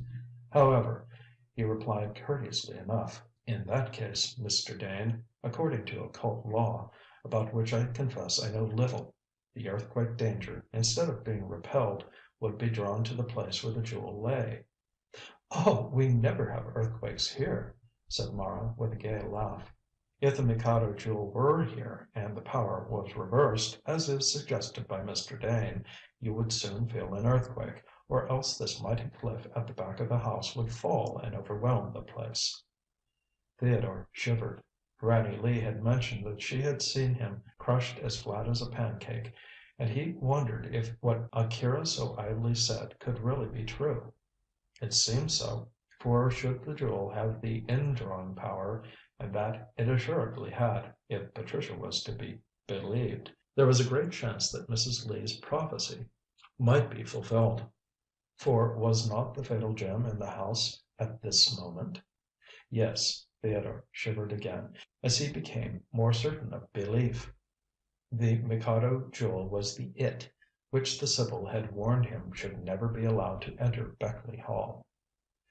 "Oh, it's all rubbish," said the Squire, who, not knowing anything about the occult, refused to believe what Patricia had told him, and what Akira had so strangely affirmed. "And even if such is the case, which I don't believe, the jewel is not here." Akira laughed and nodded. "Now you can understand why I warned you not to seek for your family emerald again," he said. "I'm afraid I'll never see it," said Colpster, lying with great ease. "From what Theodore thinks, it must be now on its way back to Japan." "Let us hope so," said Akira politely. "As a native of that country, and because my religion is Shinto, I regret very much that the gem should have been stolen. In the hands of ignorant persons it may well bring about deaths. You understand?" He looked at Patricia. "Not at all," she confessed, and really in her heart she scouted the idea that the emerald should be endowed with such malignant powers. "Please do not talk any more about these horrid things. I hate them." "So do I," said Basil, who was growing restless at the way in which his brother eyed Patricia. "Let us change the subject," which was accordingly done. After dinner the Squire went into the drawing room with his family, but scarcely had he seated himself to digest his meal, when the butler entered with the whispered information that a man wished to see him particularly. "Who is it, Sims?" asked the old man impatiently. "Harry Pentreddle, sir," said Sims, who was an old retainer, and knew as much about members of the family as they did themselves. Colpster bounded to his feet, and Theodore, who was standing before the fire, came hastily forward. Basil and Patricia also looked startled, as they knew the suggested connection between Pentreddle and the giving of the jewel. Only Akira and Mara, who were talking quietly in a corner, appeared unmoved, and continued their conversation. "I'll go at once," said the Squire, eagerly advancing towards the door. "Let me come too, uncle?" asked Theodore, following. "No, I shall hear his story, if he has any to tell, myself, and then can repeat it to you. Stay where you are, Basil, and you, Patricia. I shall see Harry alone." And he went out hastily, while those left behind, with the exception of the Japanese and Mara, looked greatly disappointed. Mr. Colpster walked quickly into the library, and found seated there before the fire a thick‐set young man, blue‐eyed and fair‐haired, with the unmistakable look of a seaman. He rose as the Squire entered the room, and twisting his cap in his strong brown hands, looked bashful. In fact, he was a trifle nervous of his reception, and had every reason to be, for Mr. Colpster, who had known him from babyhood, fell on him tooth and nail. "So here you are at last, Harry," he said with a frown. "You have given me a lot of trouble to hunt you out. What do you mean? Just tell me that. I didn't expect this behaviour from you, Harry. Your mother, my old servant, has been murdered in a most abominable manner, and instead of coming to assist me in hunting down the scoundrel who did it, you go away and hide. Are you not ashamed of yourself?" Colpster thundered out the words largely, but they did not seem to produce much effect on the young man. Harry Pentreddle stood where he was, still twisting his cap, and stared at the Squire with steady blue eyes. This composure seemed to be not quite natural, nor did the silence. "Can you not sit down and speak?" demanded Colpster, throwing himself into his usual armchair, and getting ready to ask questions. Harry sat down quietly, and still continued to stare steadily. "I am not ashamed of myself, sir, because I can explain my conduct fully." "Then do so," snapped the Squire. "Your mother and father were both my servants, and you were born at Beckleigh. As your parents are dead, I have a right to look after you." "Do you think that I need looking after, sir?" asked Pentreddle, with a faint smile and a glance at his stalwart figure in the near mirror. "You know what I mean, Harry. I wish to see you married to Isa and commanding a ship of your own. I intend to help you to get one." "It is very good of you, sir." "Not at all. You were born on the estate, and now that your future is settled, suppose you tell me why you didn't come back before." "If I tell you, sir, will you promise to keep what I say secret?" "Yes, that is, in a way. I may tell my nephew, Theodore, perhaps my other nephew. I can't say." "I don't mind any one in Beckleigh knowing," said Harry hastily, "but I do not wish the whole world to know." "I am not acquainted with the whole world," said Colpster dryly, "so there is no chance of what you say being told to the entire inhabitants of this planet. Are you satisfied?" "Quite.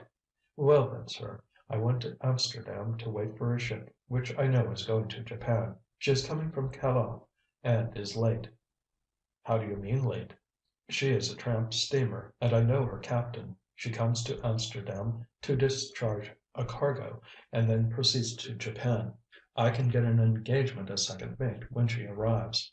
She is expected every day. I heard from Isa that she wished to see me, and so I came over. But I shall go back in 2 days, as I can't afford to lose the chance of getting to the Far East." "Why do you want to go there?" Harry looked down. "I can't exactly say," he observed in a low voice. The Squire looked at him keenly, then leaned forward. "Do you go to Japan to punish the priest who murdered your mother?" The young man dropped his cap and half rose from his chair, only to fall into it again. He seemed utterly taken by surprise. "What priest?" he faltered. "You heard me," said Colpster impatiently. "The one who murdered your mother. A priest of the Temple of Kitzuki." "How do you know, sir?" Pentreddle stared open‐mouthed. "By putting 2 and 2 together. Martha, your mother, that is, sent Miss Carrol to get the emerald, and she could only have got it from you, who had, as you told Theodore, just returned from Japan. By the way, do you know all about the death?" "Yes," said Pentreddle, stooping to pick up his cap and thus hide his emotion, for his lips were trembling. "I read everything in the papers, and I did not come over because I wished to return to Japan and to kill the priest who, I believe, is the assassin." "Are you sure that a priest at Kitzuki killed her?" "Yes, I feel sure." "And to obtain possession of the emerald?" "Yes, I am certain that was the motive for the crime." "You stole the emerald?" "Yes," said Pentreddle, boldly, "I did." He laughed softly. "It is very clever of you to guess, unless my poor mother told you." "She told me nothing," snapped the Squire, with a glare. "All she did was to ask me for a London holiday. She got it, and went to her death. It was Miss Carrol, you must have read about her in the papers, who suggested that possibly you might have passed her the emerald." "I did, although at the time, in the fog and darkness, I believed it was my mother. Only when reading about her death did I know that she had been kept at home with a sprained ankle. She " "Wait a bit," said Colpster, throwing up his hand. "You are confusing me. I want to hear all from the beginning." He paused, and seeing that Pentreddle looked nervous and was beginning to twist his cap again, swiftly made up his mind to a course of action to suggest confidence. "Wait a bit," said Colpster again, and went to the safe. When he returned to the table, he placed the Mikado Jewel under the lamp. Harry rose and bent over it, quite speechless with astonishment. "I thought it was snatched from Miss Carrol in the Park," he gasped. "So it was, but someone, the thief, I presume, sent it to me. It arrived here without details. You are sure that it is the jewel?" he asked quickly. "Yes, it's the jewel right enough," answered Pentreddle, returning to his seat. "But how did the thief know you wanted it?" "I can't say, and I am not even aware if the thief sent it. All I know is that there lies the luck of the Colpsters, and that I have shown it to you, so that you may see I repose confidence in you. And in return, Harry," the Squire leaned forward and touching the young man's knee, "I wish to hear all about the theft of the emerald from the Kitzuki Temple." Pentreddle thought for a few moments, while he looked at the winking green ornament under the lamplight. Then he glanced at his watch and nodded.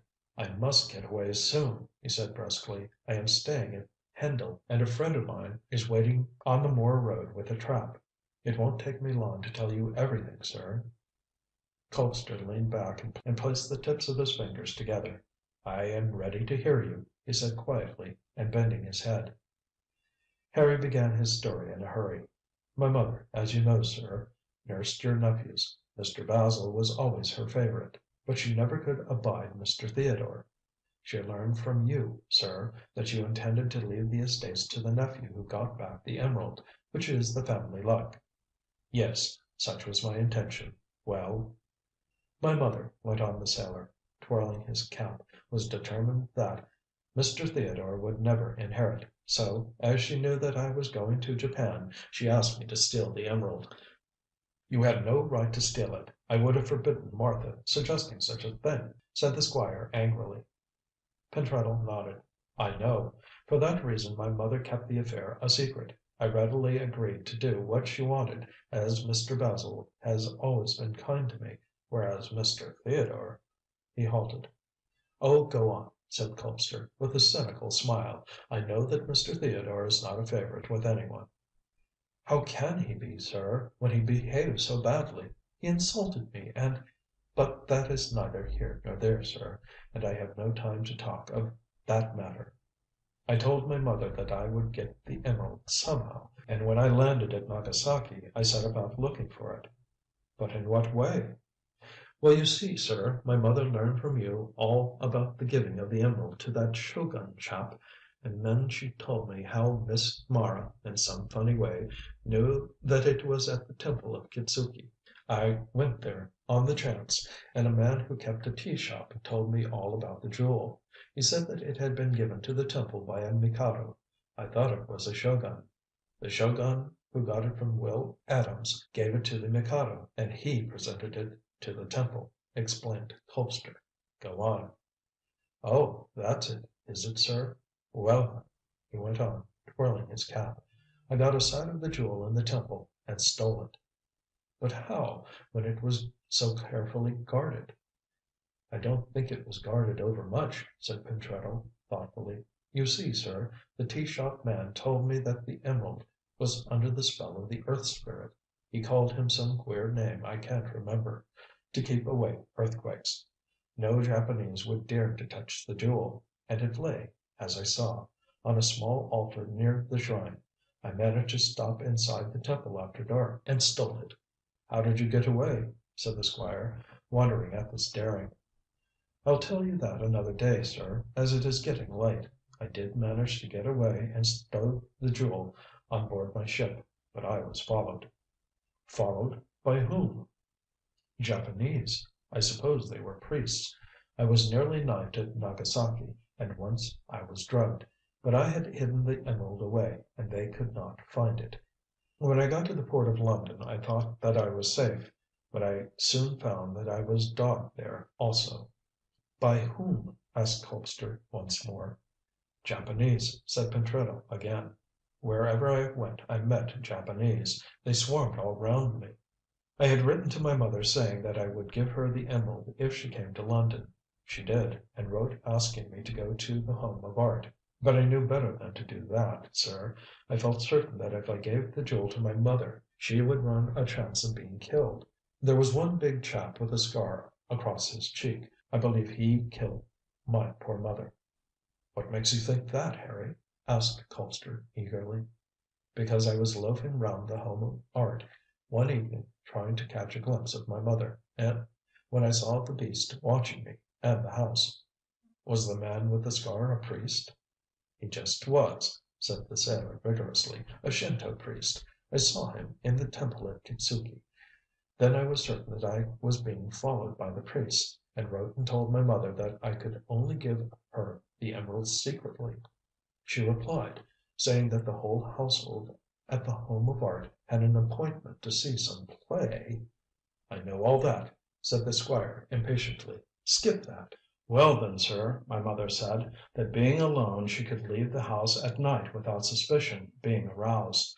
She told me to meet her at 9 o'clock at the right hand corner of the Bayswater side of the Serpentine Bridge, and to look for a red light. But of course, as I learned later, she was kept in by her sprained foot, and sent Miss Carrol." "Why did you not speak to Miss Carrol?" "I hadn't a chance," said Harry simply. "I guessed that I was being followed." "By the priest with the scar?" "No, by a smaller and slighter built chap. He dodged at my heels in the fog, so I had just time to shove the box into Miss Carrol's hand into my mother's hands, as I thought and then run off in the hope the little beast would follow me." "He did, didn't he?"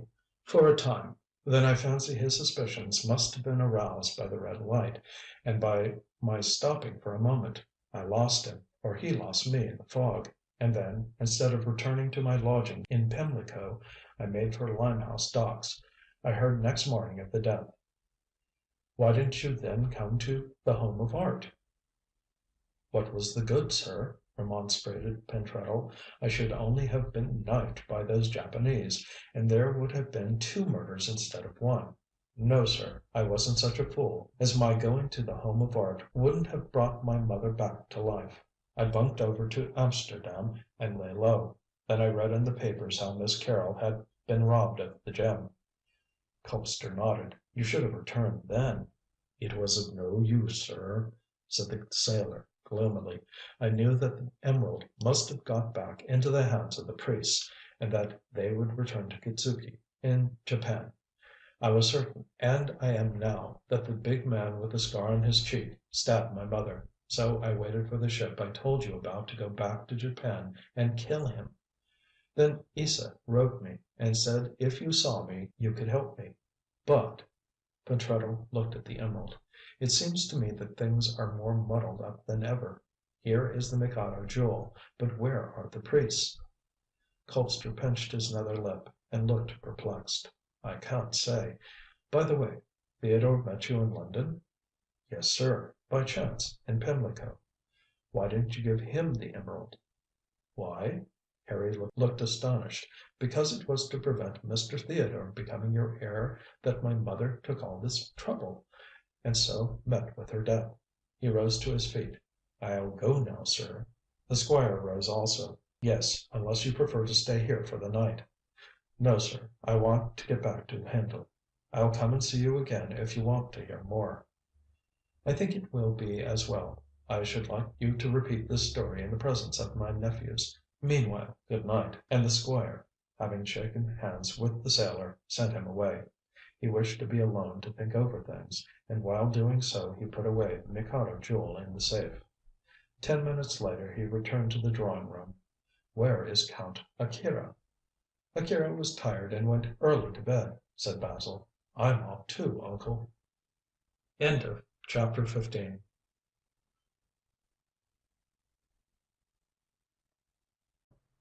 Chapter 16. Lovers.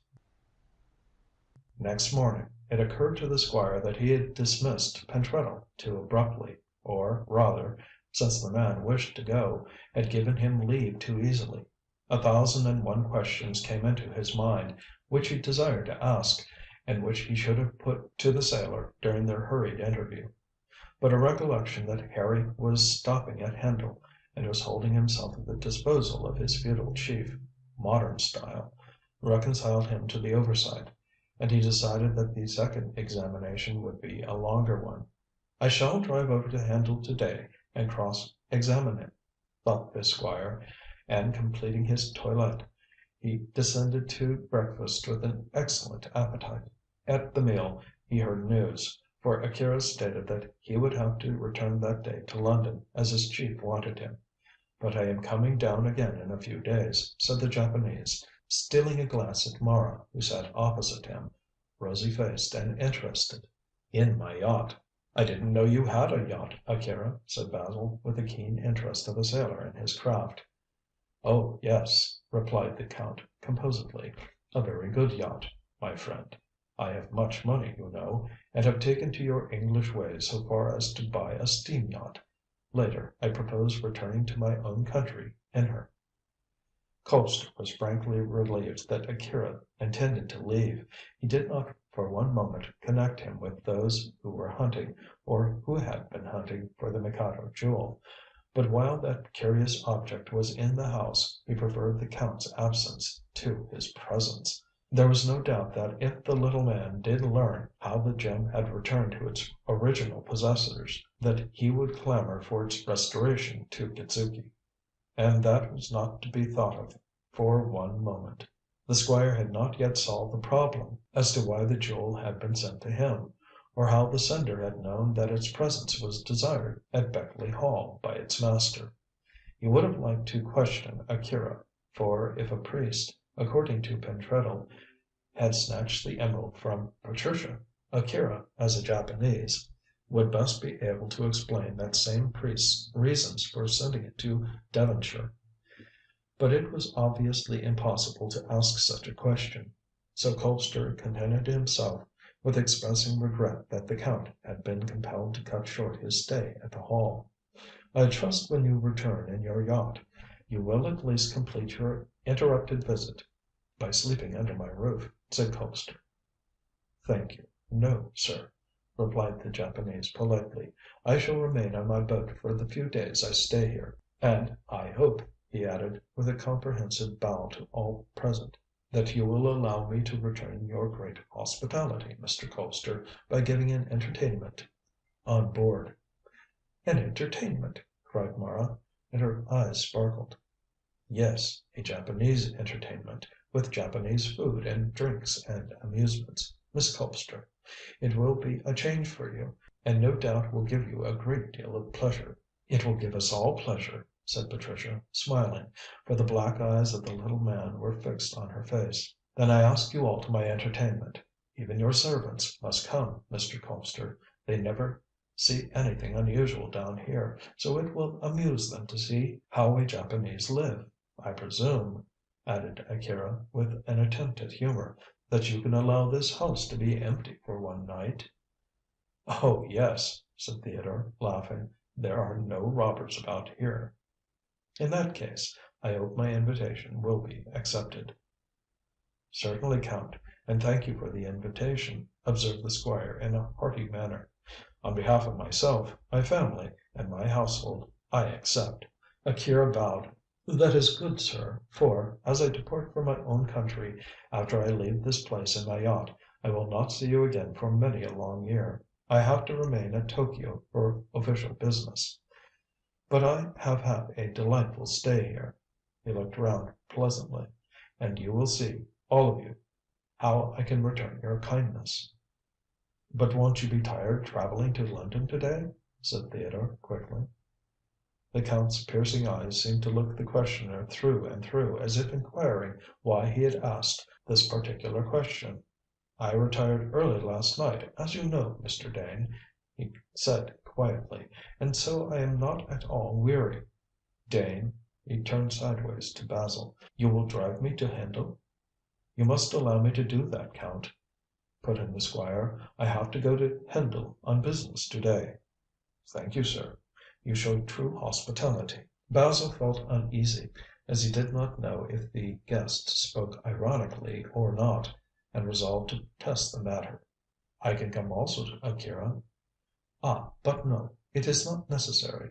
Akira held up a protesting hand. "I shall enjoy the drive with your uncle. Stay here, and we shall meet again on board the Mikado." Mara started. "The Mikado?" she cried eagerly, and with shining eyes. "The name of my yacht, Miss Colpster. I named her after the divine dancer." The girl looked as though she wished to ask further questions, but a significant glance of Patricia's, directed towards the Squire, who knew nothing about the Miko dance, made Mara more prudent. She rose abruptly from the table, and shortly the rest followed her example. Akira went to see that his servant was packing his things properly, and Basil accompanied him. As for Theodore, he followed his uncle into the library and closed the door. "What did Pentreddle say to you last night?" he asked anxiously. "It's a long story," said Colpster, sitting down to look over his correspondence. "He will tell it to you himself. I am driving over to Hendle, and will bring him back with me. Akira, I can drop at the station to catch the afternoon express." "I should like to come also, uncle, as I am so anxious to hear Harry's story."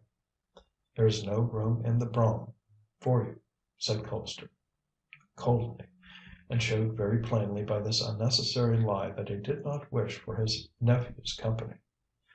Theodore frowned. He knew that he was no favourite. "At least, uncle, give me a short account of what you heard." The Squire at first refused, but Theodore was so persistent that in the end he was obliged to yield, and hastily ran through the story. "What do you think?" he asked, when he ended. "I expect Harry is right, and that the priest with the scar murdered his mother. No doubt the man learned why Harry was hanging round the Home of Art, and laid his plans accordingly." "But Martha did not possess the emerald," insisted the Squire doubtfully. "The priest did not know that at the time," said Dane grimly. "His accomplice watched Harry, apparently, while the man with the scar watched the Crook Street house. He must have induced Martha to let him in. She might have thought it was her son, you know. Then, when she grew frightened and threatened him with her stiletto, he used it against her, and having murdered the poor old thing, finally searched the house." Colpster nodded. He could see no other solution of the mystery. "Curious, though, that the priest did not get caught by the police." "Oh, according to the evidence, the fog was very bad, and one policeman confessed in print that he did not patrol the cul de sac carefully. Pity he did not catch the brute." "Oh," said Colpster, with a grim look, "Harry will see that the man is punished. He is going from Amsterdam in a tramp steamer to Japan for that very purpose." "I can't understand," said Theodore, after a pause, and tapping the desk with his long fingers, "why Harry didn't give me the emerald when he met me. It would have saved all this trouble." The Squire coughed in rather an embarrassed manner. He could scarcely tell Theodore that Harry, acting under his mother's instructions, wished particularly to prevent him from gaining possession of the jewel. He therefore shrugged his shoulders and evaded the question. "There are many things we cannot understand in connection with this case." "Quite so," said Theodore, with an uneasy look at the safe. "Particularly why the Mikado Jewel should have been sent to you. Uncle," he added, after a pause, "get rid of it. Sell it, pawn it, return it to Akira to take back to Japan, but send it out of the house, I beg of you." "Why?" demanded Colpster, drawing his brows together. "Are you mad?" Theodore wiped the perspiration from his high white forehead. "On the contrary, I am particularly sane. You heard what Akira said about the reverse power possibly bringing the cliff down on the house." "Oh, rubbish!" said the Squire roughly. "Akira doesn't know that the gem is in this house." "All the more reason for believing that he spoke truly," said Dane, with a desperate look. "I am sure the thing is evil. There is now an indrawing power, as you know. Miss Carrol felt it." "I don't believe in all this rubbish. Patricia is a fanciful girl," said Colpster coldly. "The emerald is in my possession, and I intend to keep it. If you dare to tell Akira about it, Theodore, I shall send you out of the house, and will never recognize you again as my nephew." "I am not so sure but what I would prefer to be out of the house, while that damned thing is in it," said Theodore between his teeth. "You are playing with fire, uncle. See that you don't get burnt." And with this warning he departed, leaving the old man looking after his back contemptuously. He was a very material man, was the Squire, and considered that his nephew was an ass for believing in things which could not be proved by arithmetic. Theodore was not happy in his mind when Akira and Colpster departed, for there were many matters which worried him. Basil, as usual, was following Patricia about the house, and that was one grievance. Now that Mara would not marry him, he would certainly lose the chance of inheriting, through her, the desirable acres of Beckleigh, and that was another grievance. Finally, the presence of the charmed Mikado Jewel in the house troubled him very much indeed. He felt certain that Granny Lee's prophecy concerned it, since Akira had spoken of the occult powers of the stone, and Patricia had felt the reversion of the power, so Theodore uneasily considered that it was just possible that the cliff might be shaken down in ruins on the house. He went out and looked at its mighty height, almost expecting to see signs of crumbling. But of course there were none. The red cliff stood up boldly and gigantically, as it had stood for centuries past. The sight of its massive grandeur rather reassured Theodore. "It's all rubbish," he muttered to himself, coming in out of the rain, for all the morning there had been a downpour. "I dare say I am making a mountain out of a molehill. All the same." His eyes fell on the safe in the library. In it he knew was the jewel safely locked away. To shift the Mikado emerald he would need to shift the safe, and that was impossible. "Oh, it is all rubbish," he declared again, and then went to his own rooms.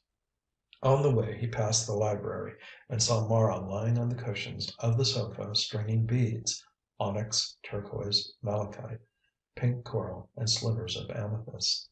They gleamed like a rainbow as they slid through her deft hands. Theodore wondered where she got them, and entered to inquire. "Count Akira gave them to me," said Mara gaily, and tried the effect of the glittering chain against her pale golden hair. "Aren't they lovely?" "Yes, but your father won't like you taking presents from that infernal Japanese, Mara," said Theodore crossly. His nerves were so upset that he felt it would relieve him to vent his temper on someone.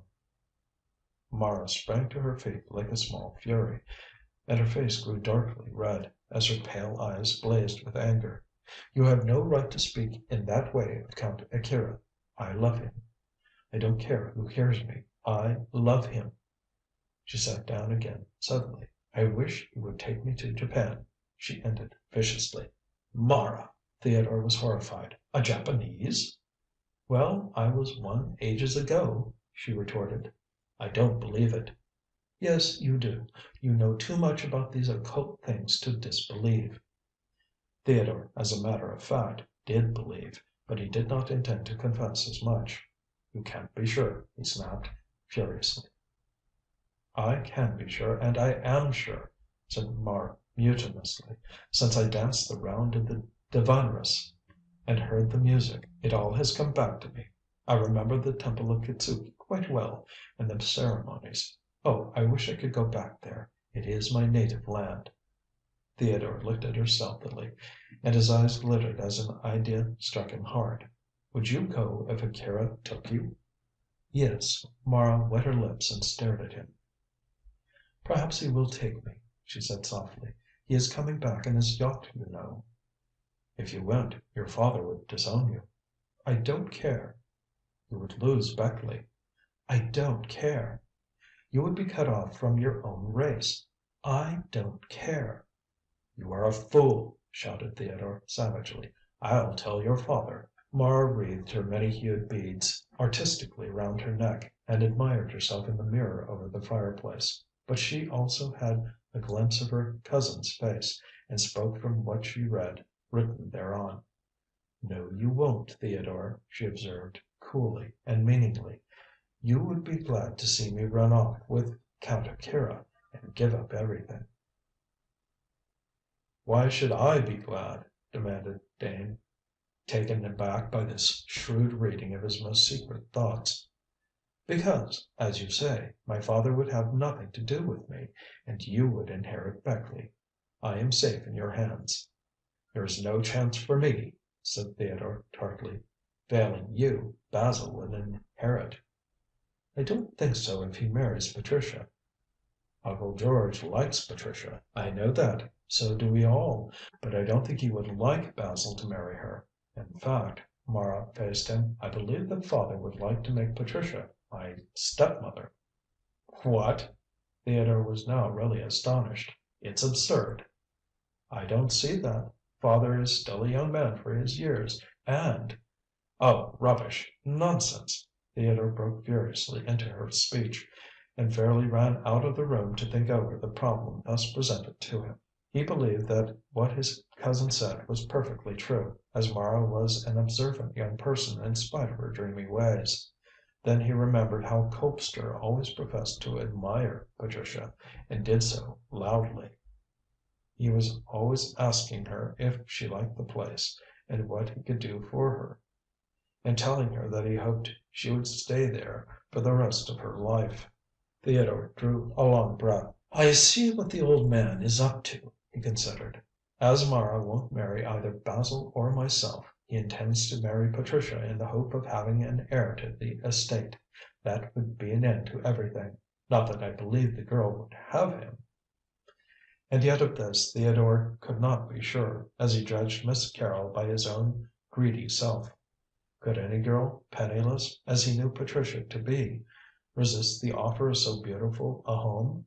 Dane thought not, and set his wits to work to bar any possible chance of this very unexpected thing coming to pass. To do so, he had only to throw Patricia into Basil's arms, and he believed that he knew how to do that. "I'll ask her to marry me," thought Theodore with an evil smile, "and then Basil will be so furious that he'll ask her. She hates me and loves him, so in the end they will become engaged. Then Uncle George will kick them both out of the house. Mara evidently intends to elope with Akira when he returns in his yacht. The little beast said that the boat after leaving here was going straight to Japan.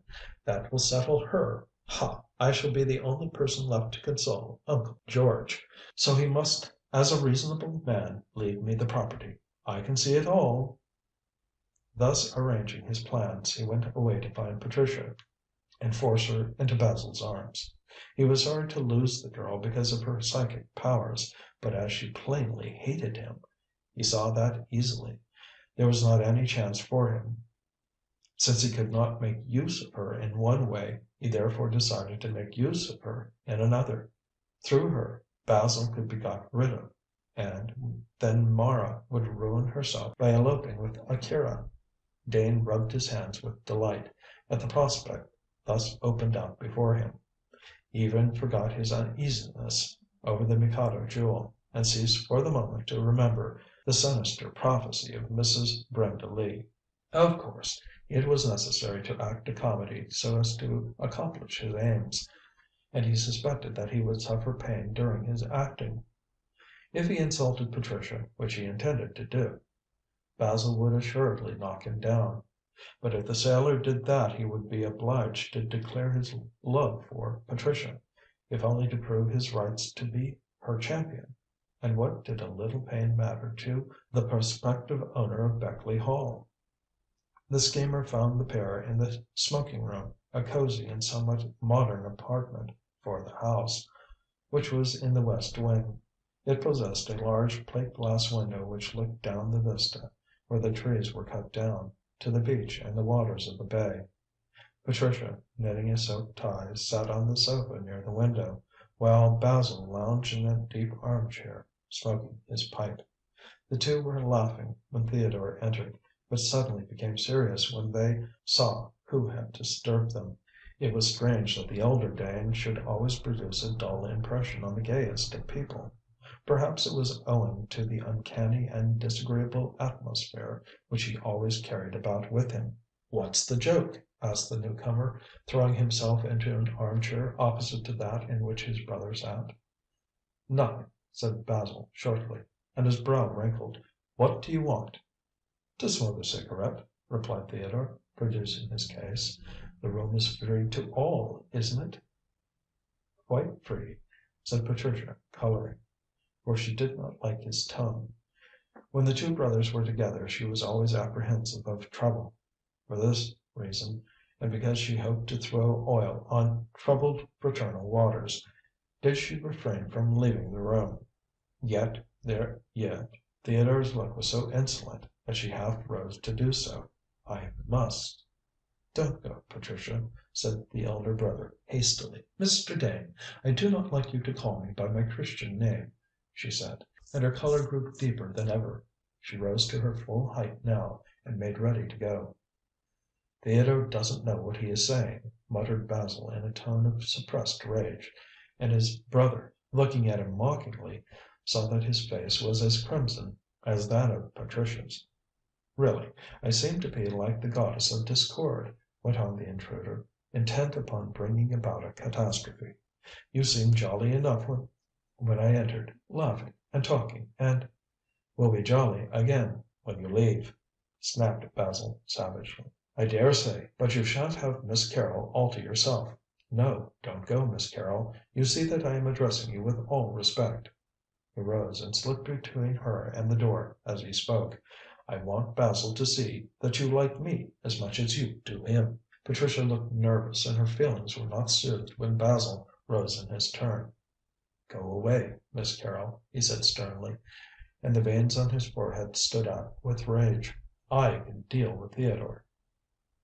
"Theodore can deal with himself," said that gentleman, turning on his brother with a black look on his face. "You are always taking up Patricia's time, and I have a right to it also. Yes," he faced to the startled girl, "I intend to call you Patricia, because I love you. I want you to marry me." "Theodore, are you mad?" thundered Basil furiously. "Is it mad to ask a girl's hand in marriage?" sneered Theodore. Patricia stopped the further speech of Basil with an imperative gesture, and looked at Theodore. "I am well able to take care of myself," she said quietly. "Mr. Dane, I thank you for your offer, but I decline it." "Oh, I am not so handsome as Basil. I am not so rich as Uncle George." Take care, breathed Basil savagely in his ear. But Patricia again stopped him. Her temper rose, and her eyes sparkled in an angry fashion. "What do you mean by your reference to Mr. Colpster? You want to marry him, and ah, keep off!" Theodore flung out his hands with a scream, as Basil hit out. The blow caught him fairly in his left eye, and he reeled towards the window, to fall on the sofa. "You bully!" he fairly sobbed. "Apologize to Miss Carrol, or, by heaven, I'll break your neck," raged Basil, standing over the flabby man with clenched fists. Patricia, admiring her strong lover, came forward and laid her hand on his arm imploringly. "Leave him alone, Basil. He is not worth hitting." Theodore struggled to his feet, and with his rapidly swelling eye presented a miserable spectacle. "Basil!" he screamed, and his rage was partly real. "So you call him Basil! And no doubt that is for him you are knitting. Oh!" He burst into mocking laughter, and pointed a finger at them both. "So this is how you are carrying on. This is " He got no further. Basil, breaking from Patricia, sprang forward, and catching Theodore's bulky body in his powerful arms, fairly flung him through the window with a mighty heave. Patricia gasped with surprise and delight as the glass smashed and Theodore swung across the grass and down the slope, like a stone fired from a catapult. "You devil!" roared Basil, shaking his fist through the broken window. "I'll kill you if you come near me or Patricia." "Oh, he's dead!" gasped the girl, clinging to the sailor. "Not he. See?" And sure enough, Theodore, with his face convulsed with impotent rage, rose heavily and limped out of sight. "I've settled him, the hound, and now " He looked at her meaningly.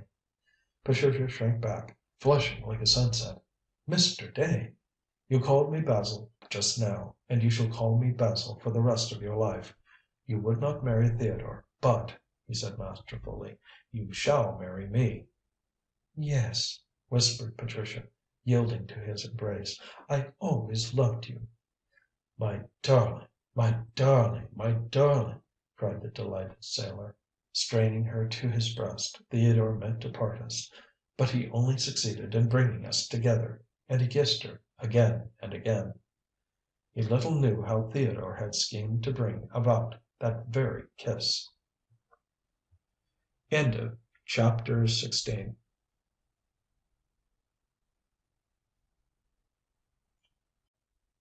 Chapter 17. Trouble. Misfortunes rarely come singly. Theodore was so damaged by Basil that he was compelled to keep to his rooms, and had his meals sent up to him. Apart from his physical pain, the schemer was very satisfied with the result of the comedy he had played in the smoking room. Lurking unseen at the corner of the house, he had beheld Patricia in his brother's arms, and could believe the evidence of his own eyes that the Rubicon had been crossed. Nevertheless, he felt a pang at losing the girl, for apart from her psychic powers, which would have been extremely useful to him in his studies, she was so pretty and charming that a less susceptible man than Dane would have regretted the success of another. But Theodore had by this time decided that he could not have his cake and eat it, so it was necessary to lose either Beckleigh or Patricia. It was characteristic of his greedy nature that he had sacrificed the girl for the estate. No doubt Mara's hint that she might go with Akira to Japan had urged him to the course he had adopted, for with both his brother and his cousin out of the way, Dane did not see how he could lose Beckleigh. He was the only one save these two who had the Colpster blood in his veins, and even though his uncle disliked him, he could scarcely pass him over. With aching limbs, Theodore lay snug in bed, building castles in the air. Next day he intended to arouse the old man's jealousy by telling him of the embrace, of the kisses, and of the probable engagement. Then the lovers would be turned out of the house. Later, when Akira came round in his yacht, Mara would go, and he would be lord of all he surveyed. No wonder Theodore chuckled. But then came the second misfortune, and an even more unexpected one. Mr. Colpster was brought back from Hendle with a broken leg. He had duly driven Akira and his servant to the railway station, but had failed to find Harry Pentreddle at his lodgings. Rather annoyed, the old man had left a note, saying that the sailor was to come to Beckleigh and stay the night, so that he might repeat his story to the Danes, and then had turned homeward. But on the winding road which led down to the Hall, the horse had slipped on the rain-soaked ground, and Mr. Colpster, having foolishly tried to get out, had been thrown over the high bank. The coachman was uninjured, although, with the horse and vehicle, he had rolled down the slope, but the squire had been picked up insensible by some labourers who had seen the accident, and had been carried into his own house with a broken leg. Much concerned, Basil and Patricia had the squire put to bed and sent for a doctor. Mara, in an indifferent way, expressed her sorrow, although she never offered to nurse her father. Instead of helping, she went up to her cousin's room to tell him of the accident.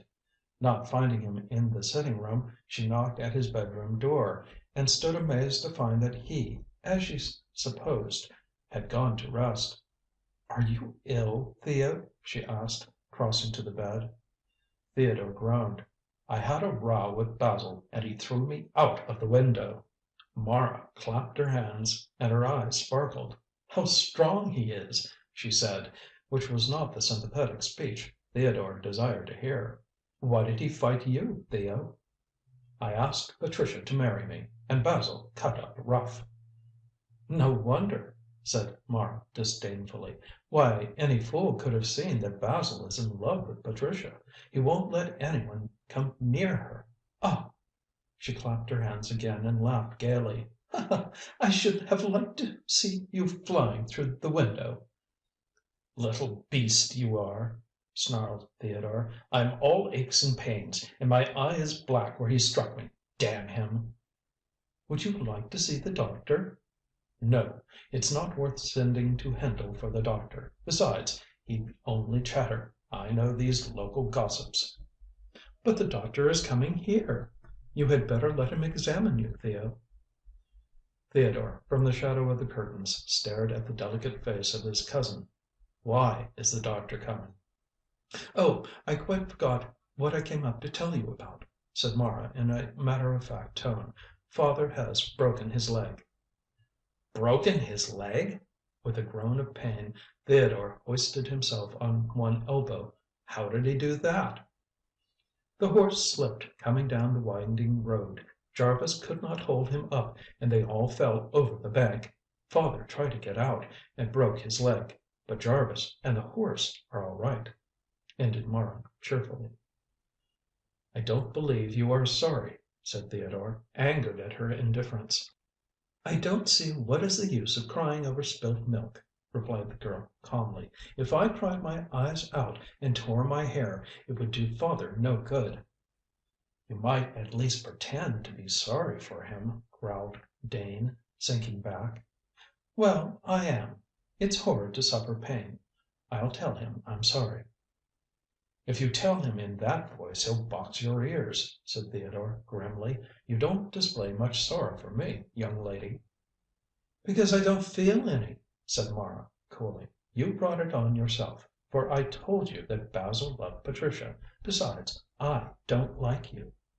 "I'm not a Japanese, eh?" "No, you're not anything half so nice.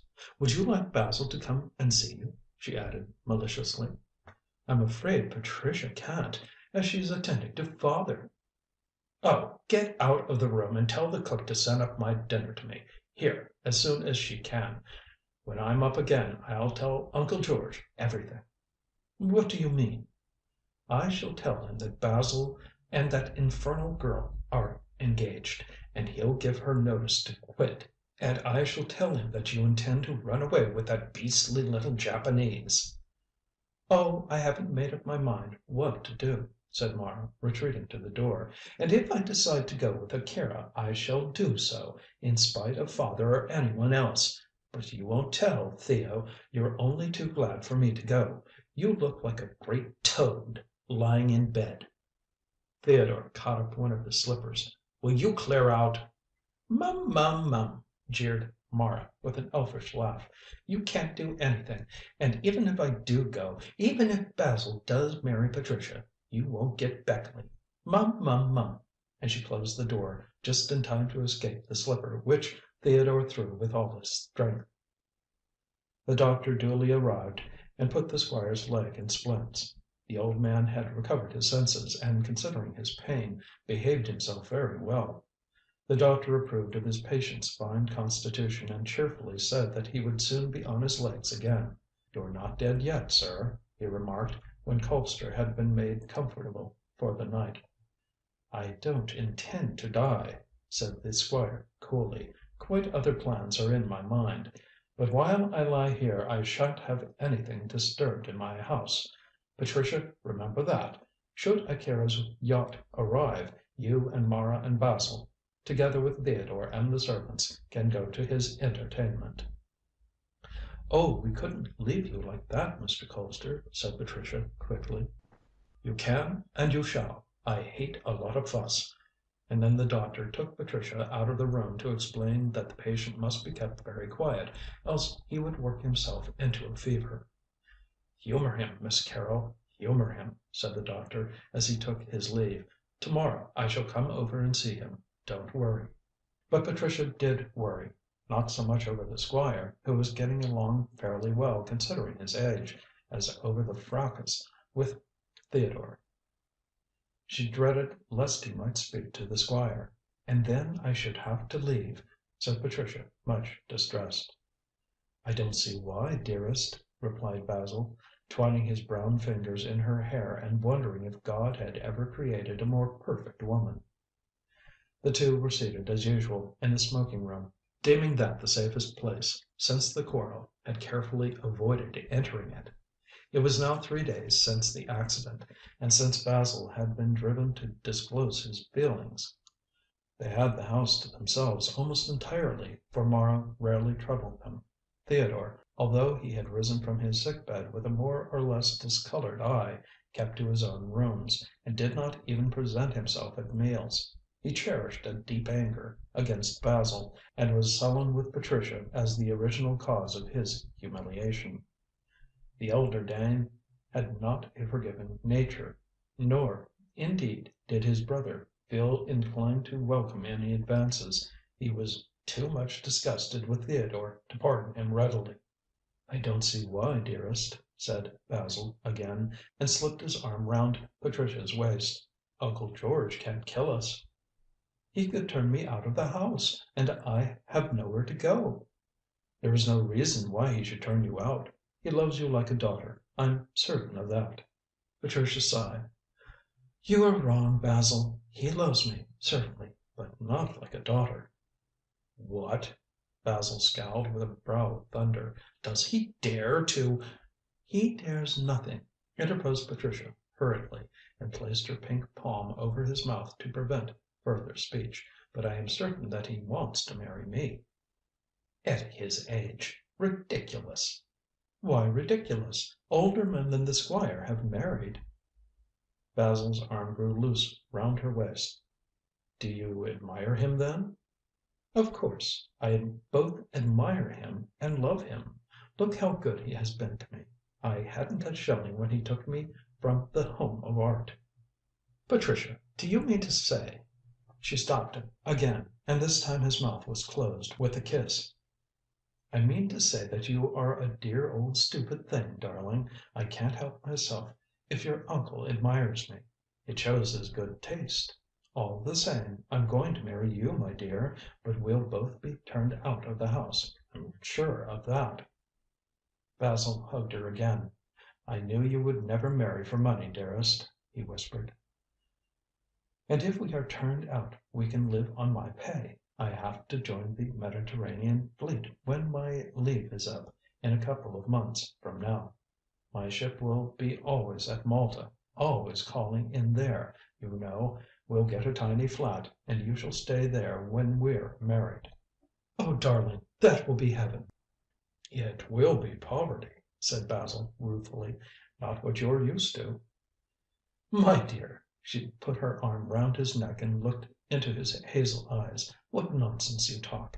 Since my father died I have been desperately hard up in every way, and if your uncle had not taken pity upon me, I really don't know what I should have done. I can cook and sew and look after a house splendidly. I'm just the wife for a hard up sailor." "You are, indeed," said Basil fervently, and would have embraced her, but that a knock came at the door. "Oh, hang it, here's Sims." "I must attend to my duties," said Patricia, as Sims entered. "It's the butcher, of course. Go on, Sims. I'm coming to the kitchen." And Sims discreetly departed with a knowing smile, while Patricia remained for a last kiss. The Beckleigh Hall servants saw very plainly what was taking place, and even although they were old and jealous retainers, did not resent it. Basil was an immense favourite with one and all. while Patricia during the short time she had acted as housekeeper had captured all hearts with great ease. In the days which followed Patricia was kept closely in attendance on the Squire, since Mara would do nothing, and Colpster objected to being attended to wholly by the servants.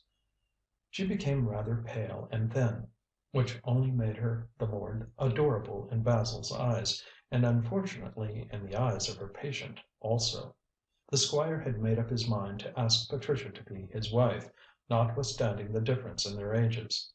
Since Mara resolutely refused to marry either of her cousins, Colpster's pet scheme for the family to be re established, now that the emerald had returned, fell to the ground. Failing this, he wished to make Miss Carrol his wife, and hoped that she would give him an heir in the direct line of descent. The more he thought of the scheme, the more he liked it, as he was extremely fond of Patricia, notwithstanding he had been so rude to her on the night when the Mikado jewel had arrived so mysteriously. It never struck him that she might fall in love with a handsome young man like Basil. Patricia saw how devoted the old man was becoming to her, and at times she was quite embarrassed by the youthful fire of his eyes. Colpster was now getting well rapidly, as it was a fortnight since the accident and the leg was mending. He remained, of course, in bed, and received various visits from the various members of his household. Theodore and Mara did not pay many visits, as the former knew that his uncle disliked him, and the latter was entirely without affection. The Squire never did expect much from Mara, as he looked upon her as weak-minded. She certainly was not, but her father never took the trouble to see what qualities she possessed. It was little wonder that Mara did not give affection, seeing that she never received any. Mr. Colpster worried a great deal over the continued absence of Harry Pentreddle, and had frequently sent Jarvis to Hendle to inform him that he was wanted at the Hall. But Pentreddle had gone away from his lodgings without leaving any message behind, and no one, not even Isa Lee, knew where he was to be found. This absence and silence made the Squire quite uneasy, especially when he remembered that Harry had seen the emerald. He had stolen it before, and, as the Squire, without any grounds to go upon, considered, he might steal it again. Haunted by this thought, Colpster gave Patricia the key of the safe and made her bring him the jewel. He slept with it under his pillow and hugged it to his heart every day, talking meanwhile about the good luck it would bring. "It has not brought any good luck yet, Mr. Colpster," said Patricia one evening, after her love‐making with Basil in the smoking‐room. "How do you mean, my dear?" "Well, in the first place, you have broken your leg. In the second, you have lost that lawsuit which—" The Squire groaningly interrupted her. "Yes, I have lost it. Worse luck, my dear. The land has gone, and my income will be diminished to 800. Yes, I admit that bad luck. And the weather is really terrible, too," he added, looking at the streaming window pane. "It so rarely rains here, yet it has poured ever since my accident." "And before then," Patricia reminded him, "the rain, by making the road slippery, caused your accident. If I were you, Mr. Colpster, I would send back the jewel to Japan with Count Akira. He is quite right. The good luck it brought to your family centuries ago has changed to bad." "How can you believe in such rubbish?" groaned the Squire, hugging his gem. "You believe in it," said Miss Carrol, wondering at his want of logic, "or you would let the Mikado jewel go." "The luck will change now," insisted Colpster, trying to persuade himself into a kindly belief. "Everything will come right." "I hope so," said Patricia, poking the bedroom fire, before which she was kneeling. "You must write and tell me if it does." The Squire sat up in bed and gasped. "Write and tell you?" "Yes, I am going away." "Nonsense. Why should you go away?" "Mr. Colpster," said Patricia, who had brought the conversation round to this point that she might thoroughly explain herself, "you have been very good to me, and I have been very happy here. But your nephew Theodore has been rude to me. In fact, he has insulted me, so I cannot remain under the same roof with him." "What?" The Squire's scanty hair bristled and he trembled with rage. Has that dog of a Theodore been rude? He shall leave my house at once." "No, that would not be fair. He is your nephew. I shall go." "I shan't let you go, child. I love you too much to let you go. How did he insult you? What did he say? Tell me, and I'll " Rage choked his further utterance, and he sank back on his pillows. The nurse came forward and smoothed the bedclothes. "Don't worry over the matter, Mr. Colpster. It's not worth it." "It's worth everything when you want to leave. How did Theodore insult you?" Patricia looked down and sketched out figures with the tip of her bronze shoe. "He is angry because I am engaged to Basil." Colpster flung himself forward and caught her wrist. His sunken eyes filled with angry fire. "You are not engaged to Basil?" he said fiercely. "But I am. Leave go my wrist, Mr. Colpster, or I shall go away at once." He still held her tightly. "You shan't marry Basil. You shall marry me." Patricia was greatly indebted to the old man, as she had admitted, and was sorry for his misplaced passion. But she was also a woman, with a woman's feeling, and did not intend to allow him to dictate to her. With a dexterous twist, she freed herself from his grip and retreated to a safe distance. "If you behave like this, I shall leave the room and never enter it again," she exclaimed, angry at his want of self-control. The threat brought the Squire to his knees. "No, no, don't go!" he cried in piteous tones. "I can't live without you. I wish to marry you. See, Patricia dear, I shall settle Beckleigh on you, and when the emerald brings back the good luck, you shall—" "The emerald will only bring bad luck," said Patricia, interrupting coldly. "And if you had millions I would not marry you. I love you as a daughter, and I thought that you loved me in the same way. Basil and I are engaged, and intend to get married in a few months." "He has no money," wailed the Squire, clutching the sheets. "No money!" "I don't care. He is the man I love." "He has no right to ask you to marry him." "If he had not asked me, Mr. Colpster, I believe I should have asked him," was the girl's quick answer. "Can't you understand that he is the only man in the world for me?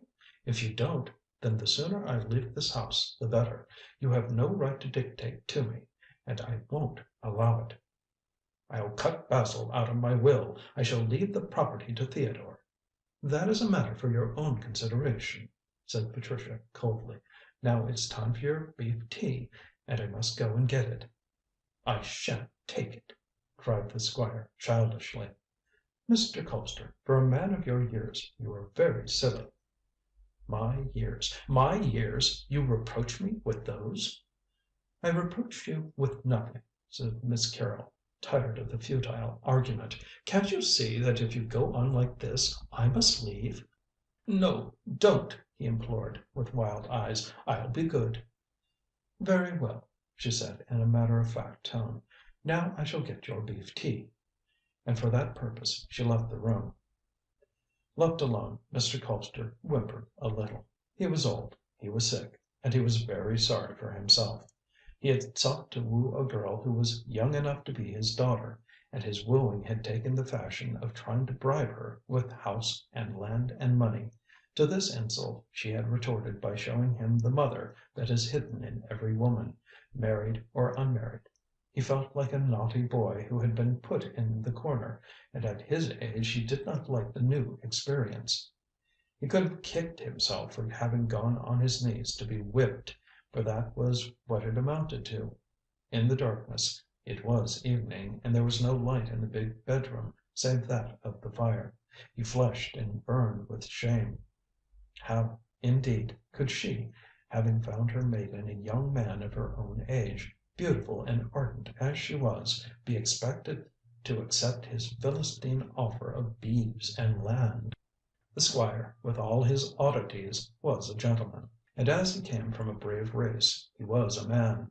His age, his fantasy about refounding the family, his sickness, had all landed him in this slough. It behoved him, if he wished ever again to look his ancestors' portraits in the face, to get out of the quagmire and reassert his manhood as well as his good breeding. Patricia should marry Basil and become his niece-in-law. Mara could be given an income to indulge in her fantasies, and he could live at Beckleigh with Mr. and Mrs. Colpster, which was to be the married name of the young couple. In the middle of these visions, Patricia returned with the beef tea and a lamp. The naughty boy came out of his corner to beg pardon. "My dear," he said in an apologetic voice, "I'm an old fool." "Oh, no," said Patricia kindly. "You are just one who has cried for the moon." "I give the moon to Basil," said the Squire, holding out his hand, "and he will be my heir. Forgive me." "Willingly," said Miss Carrol, and they shook hands gravely. "But I agree with you," sighed Colpster, ending the scene. "The jewel has brought bad luck."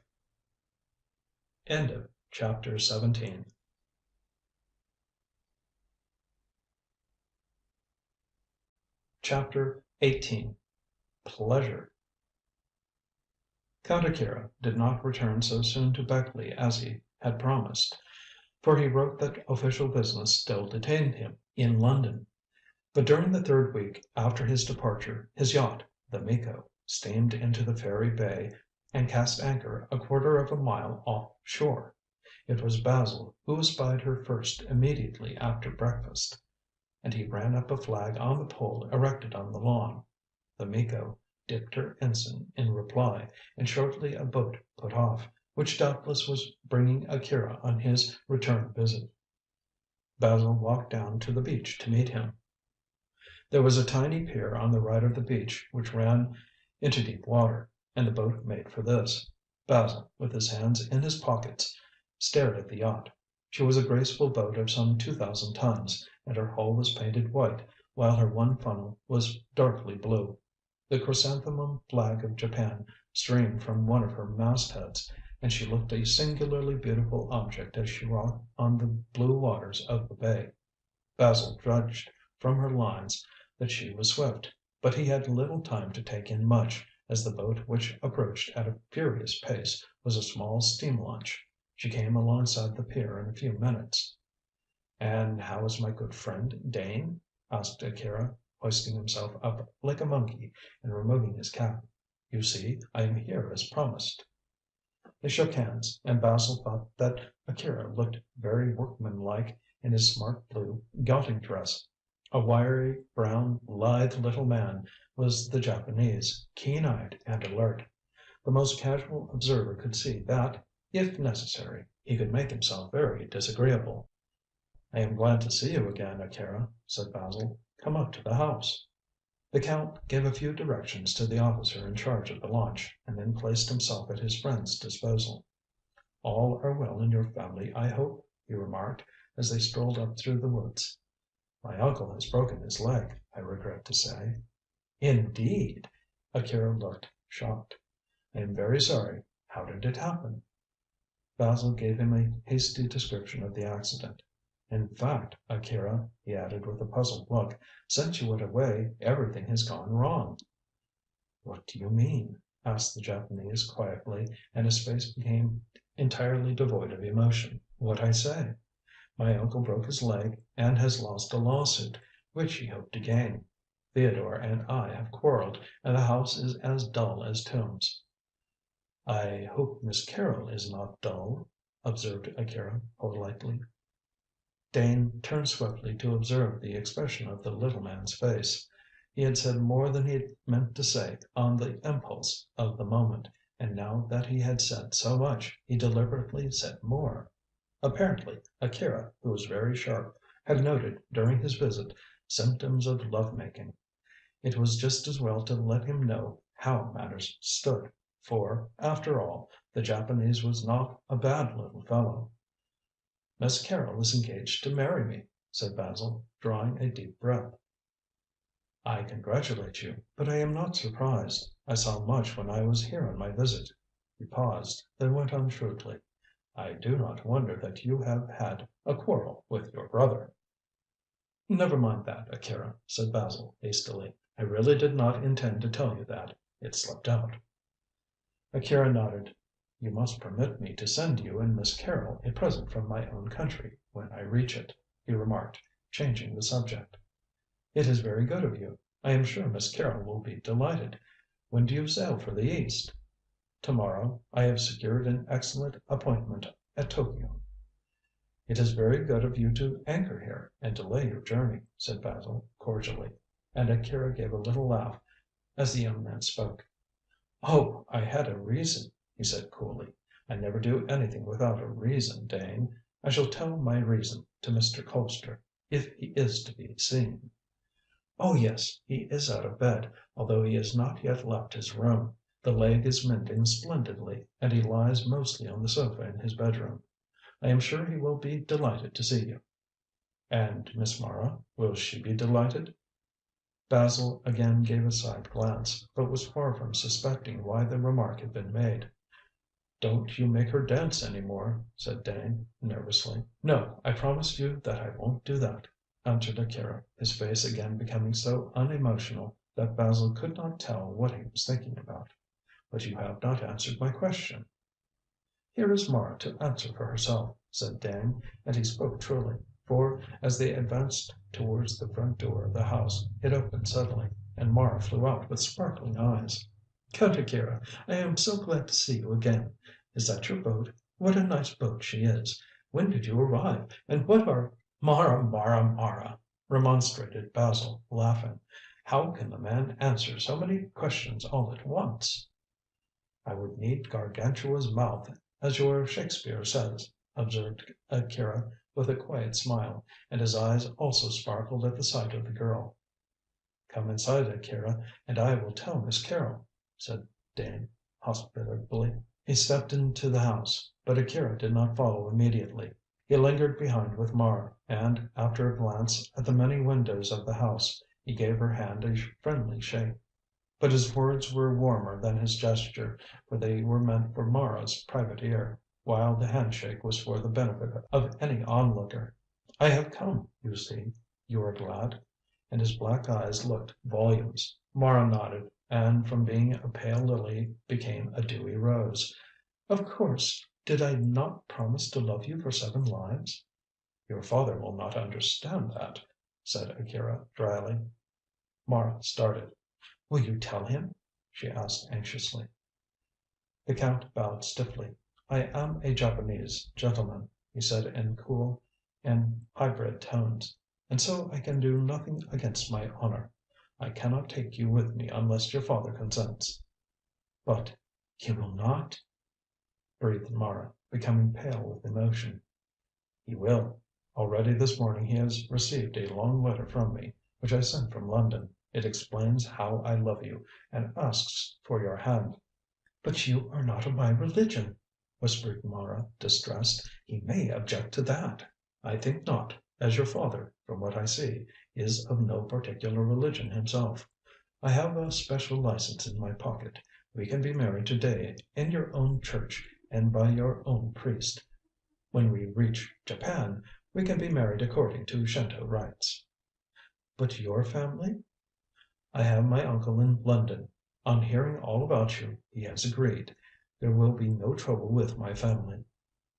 Mara, still nervous, would have asked further questions and would have put forward further objections, but that Patricia made her appearance at the door. She looked singularly beautiful, although she was not so in Akira's eyes. He preferred the small features and colourless looks of Mara. Patricia's face was too boldly cut and too highly coloured to be approved of by an Oriental. "How are you, Count?" said Miss Carrol, shaking hands. "Very well. And you?" "But I need not ask, Miss Carrol." Akira laughed in a very sympathetic way for him. "Dane has told me." "Oh!" Patricia blushed. "I wish you all happiness, and may you be united for 7 lives." "What does that mean?" "I know! I know!" cried Mara, clapping her hands and jumping. "In Japan we all believe in reincarnation, and lovers promise each other to love during 7 earth seasons." "But you are not a Japanese, Mara," said Patricia, wondering that the girl should so boldly couple herself with Akira. "Yes, I am," Mara asserted decidedly. "My body is English, but my soul is Japanese. I now know that I was a Miko in the temple of Kitzuki 300 years ago, and that I loved him." She pointed to Akira, who smiled assentingly. "Oh, what nonsense!" said Miss Carrol rather crossly. "It is your imagination, you silly child." And then, before Mara could contradict her, she turned to the Count. "Mr. Colpster wants to see you," she remarked. "Will you follow me?" "I want to come also," said Mara, and grasping Akira's hand she went into the house. They looked at one another adoringly and smiled. At the bedroom door Patricia left them, as the Squire had intimated that he wished to see Akira privately. Miss Carrol therefore desired to take Mara downstairs with her, but the girl refused to go. "I have to speak to my father also," she declared obstinately, "and I must do so while the Count is present." "As you please," replied Miss Carrol, finding it impossible to move the girl, and knowing Mara's obstinate disposition of old. "You will find me in the library when you come down." "With Basil!" cried out Mara mischievously, and Patricia looked back to give a smiling nod. Then the two entered the bedroom. Mr. Colpster was lying on the sofa near a large fire, wrapped in his dressing gown, and looked thin, since his illness had rather pulled him down. He also appeared to be somewhat cross, and shook at Akira several sheets of blue paper with an angry air. "I received your letter this morning," he said sharply, and without greeting his visitor in any way. "That is good," said Akira politely. "It will save me the trouble of an explanation, Mr. Colpster." "I think not," growled the Squire. "I must know more, and in any case I do not intend to consent." "Oh, father, you must!" cried Mara indignantly. "Go downstairs, child," said her father quickly. "I wish to speak alone with this gentleman." But Mara stood her ground. "What the Count has to say concerns me," she declared obstinately. "I shan't go." Colpster stormed vainly, while Akira looked on passively. But nothing would move Mara from the position which she had taken up. She simply laughed at her father, and in the end he had to yield a grudging consent to her remaining in the room. "And now, sir," he said, when this was settled, and again shaking the sheets of blue paper at Akira, "I understand from this that you wish to marry my daughter, Mara.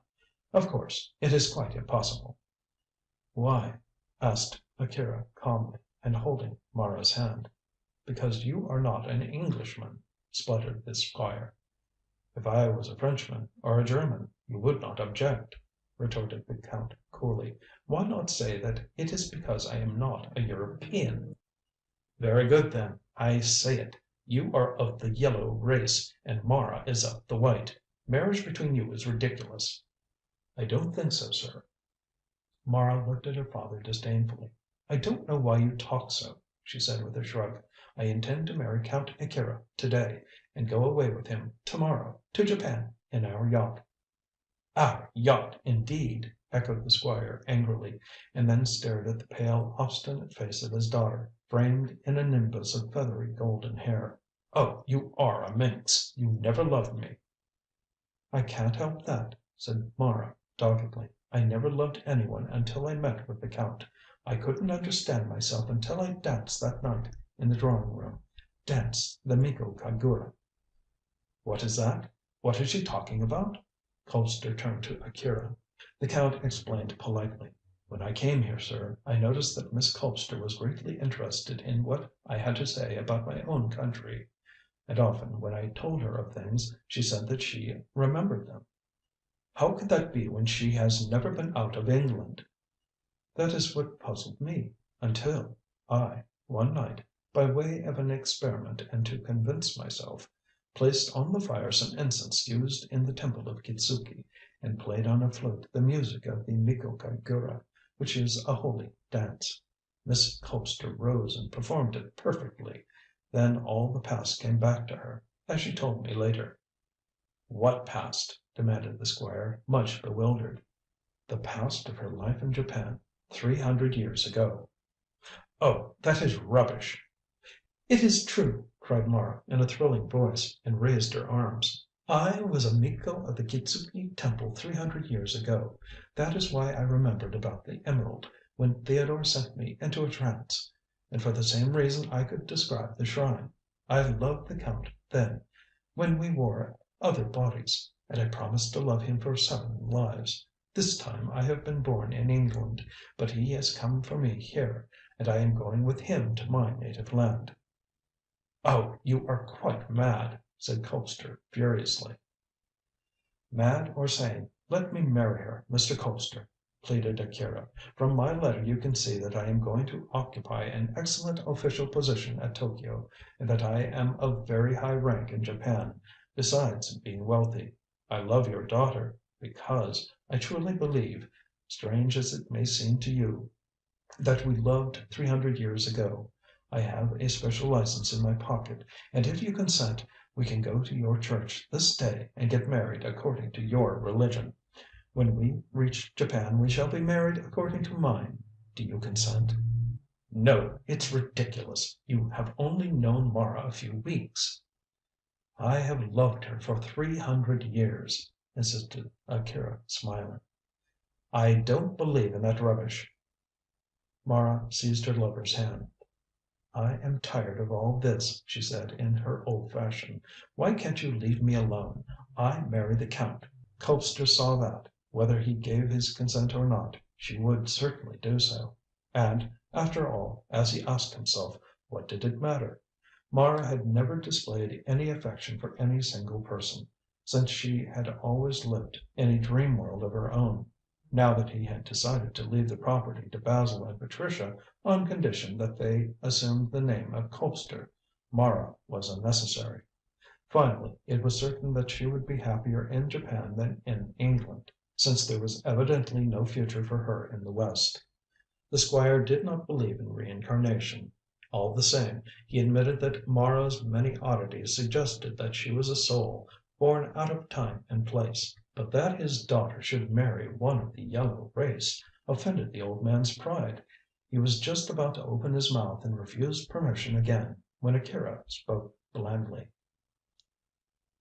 "If you consent," said Akira, "I will send you someone who can tell you who killed your housekeeper." "How do you know?" asked Colpster, startled.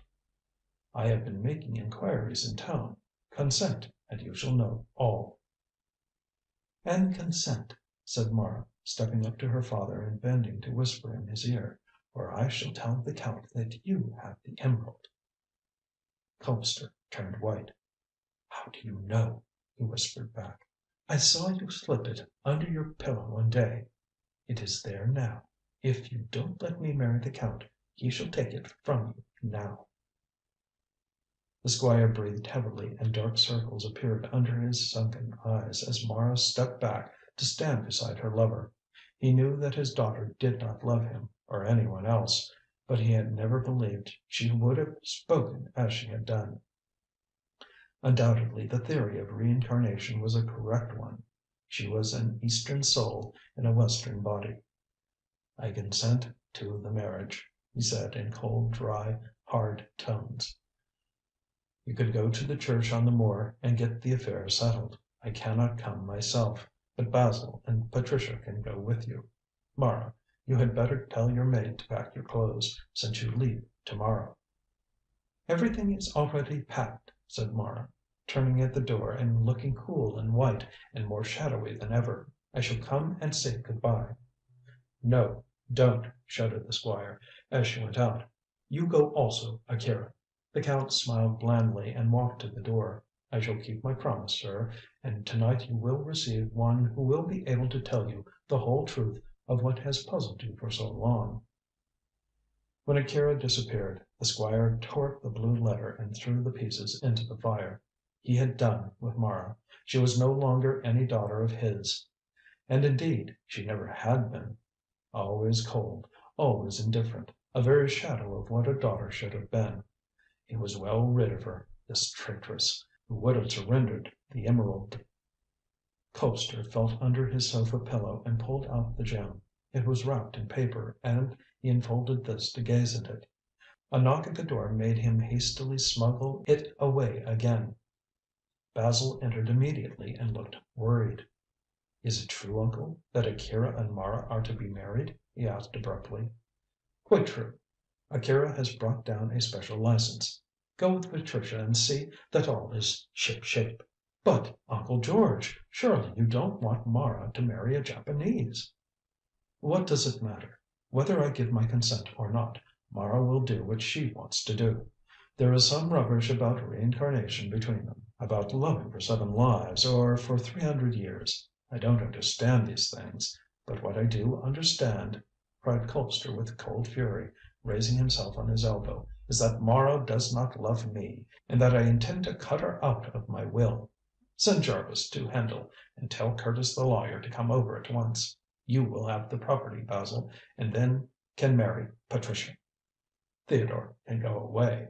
I won't have him in the house after the way he has insulted your future wife. As to Mara, she can go to the devil, or to Japan. I never wish to set eyes on her again." "But what has she done?" asked Basil, bewildered. The Squire could have told him, but did not intend to, since that would mean revealing that the Mikado Jewel was under the sofa pillow. "Never mind, I am well rid of her, and so are you, and so are we all. Only see that this Japanese marries her properly." Dane argued, implored, and stormed, but all to no purpose. His uncle vowed that if Mara remained he would turn her penniless from the house, and Basil was sufficiently acquainted with his obstinate character to be certain that he would keep his word. Under the circumstances it seemed reasonable that Mara should lie on the bed she had made, and the young man, making the best of a bad job, went away to get Patricia. He would act as Akira's best man, and Patricia could follow Mara as her solitary bridesmaid. Whatever might be the outcome of this sudden arrangement, Basil determined to see that the marriage was legal. And when he saw the joy and delight of Mara and the lover-like attentions of Akira, he began to think that his uncle had acted for the best. In the face of Mara's obstinacy, nothing else could be done, although Basil, being a true Englishman, did not relish the Japanese as a cousin-in-law. All the same, he approved of Akira's fine qualities, and knew that from a worldly point of view Mara was making a brilliant match. Obeying instructions, he sent Jarvis for the Hendle lawyer. When, with the prospective bride and bridegroom, he and Patricia were on their way to the quaint old church on the moor, where so many Colpsters were buried. The clergyman could not disobey a special license, so that was all right, and he hoped to return later with the pair married. Indeed, had Basil possessed a special license himself, he also would have stood before the altar with Patricia, but such things were far beyond the means of a poor lieutenant of His Majesty's Navy. Meanwhile, the Squire received Curtis and made a new will, which made no mention of Mara and Theodore, but left the entire Colpster estates to Basil, provided that he took the family name and married Patricia Carrol. When the testament had been duly signed, sealed, and delivered, the Squire decided to keep it in his possession until the morrow, so that he could show it to the young couple. Curtis wished to take it with him, but Colpster refused, and finally departed without even a copy of the document. However, he promised to call the next day and take it with him for safety. Just as the lawyer departed, Theodore entered the bedroom. "What's all this about?" he asked sharply. His uncle looked at him with a frown. "What do you mean entering my room without knocking?" he demanded in his turn. "I beg your pardon," said Theodore with forced politeness, "but everything seems at sixes and sevens since that infernal yacht came in. All the servants are getting themselves ready to go to the entertainment tonight, and I can't get any one to answer my bell." "Wait until Miss Carrol returns and she will see to things," said Colpster indifferently. "I can't be bothered." "Where is Miss Carrol? I have been in my room all day, and when I came down I couldn't find any one." "Basil and Patricia have gone to attend the marriage of Mara and Akira." Theodore stepped back and then stepped forward. He could scarcely believe his ears. "Have you allowed that?" he asked in consternation. "Yes. Akira is a good match, and Mara loves him."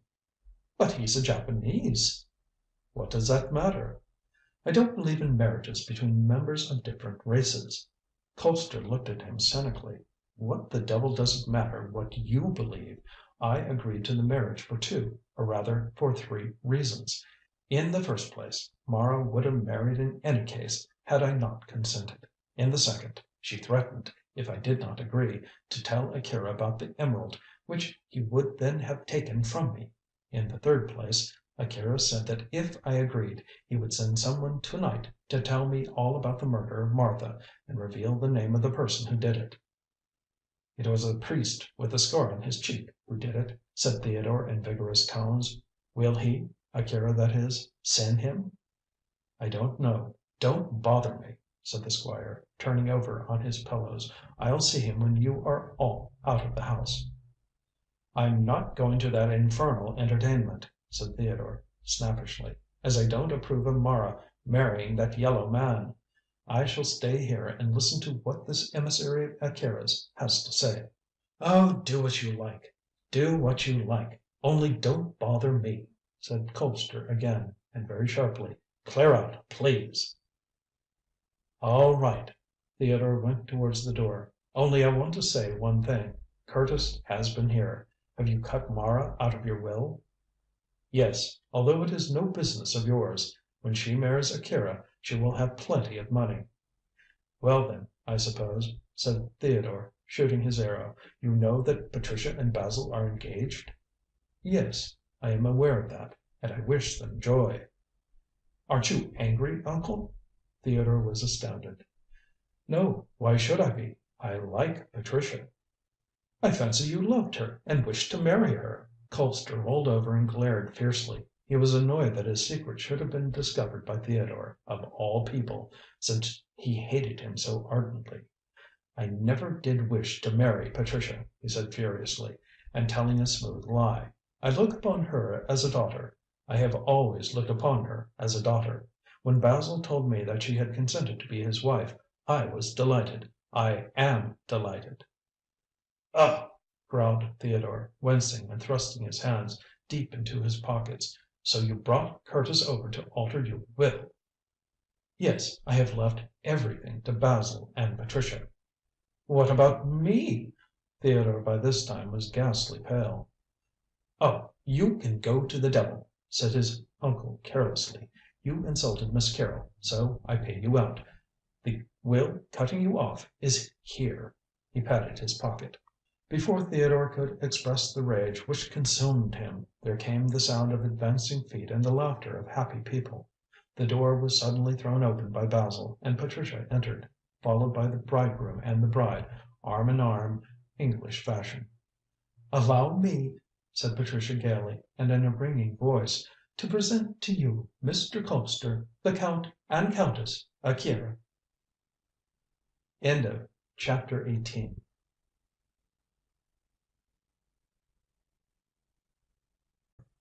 Chapter 19. The Truth.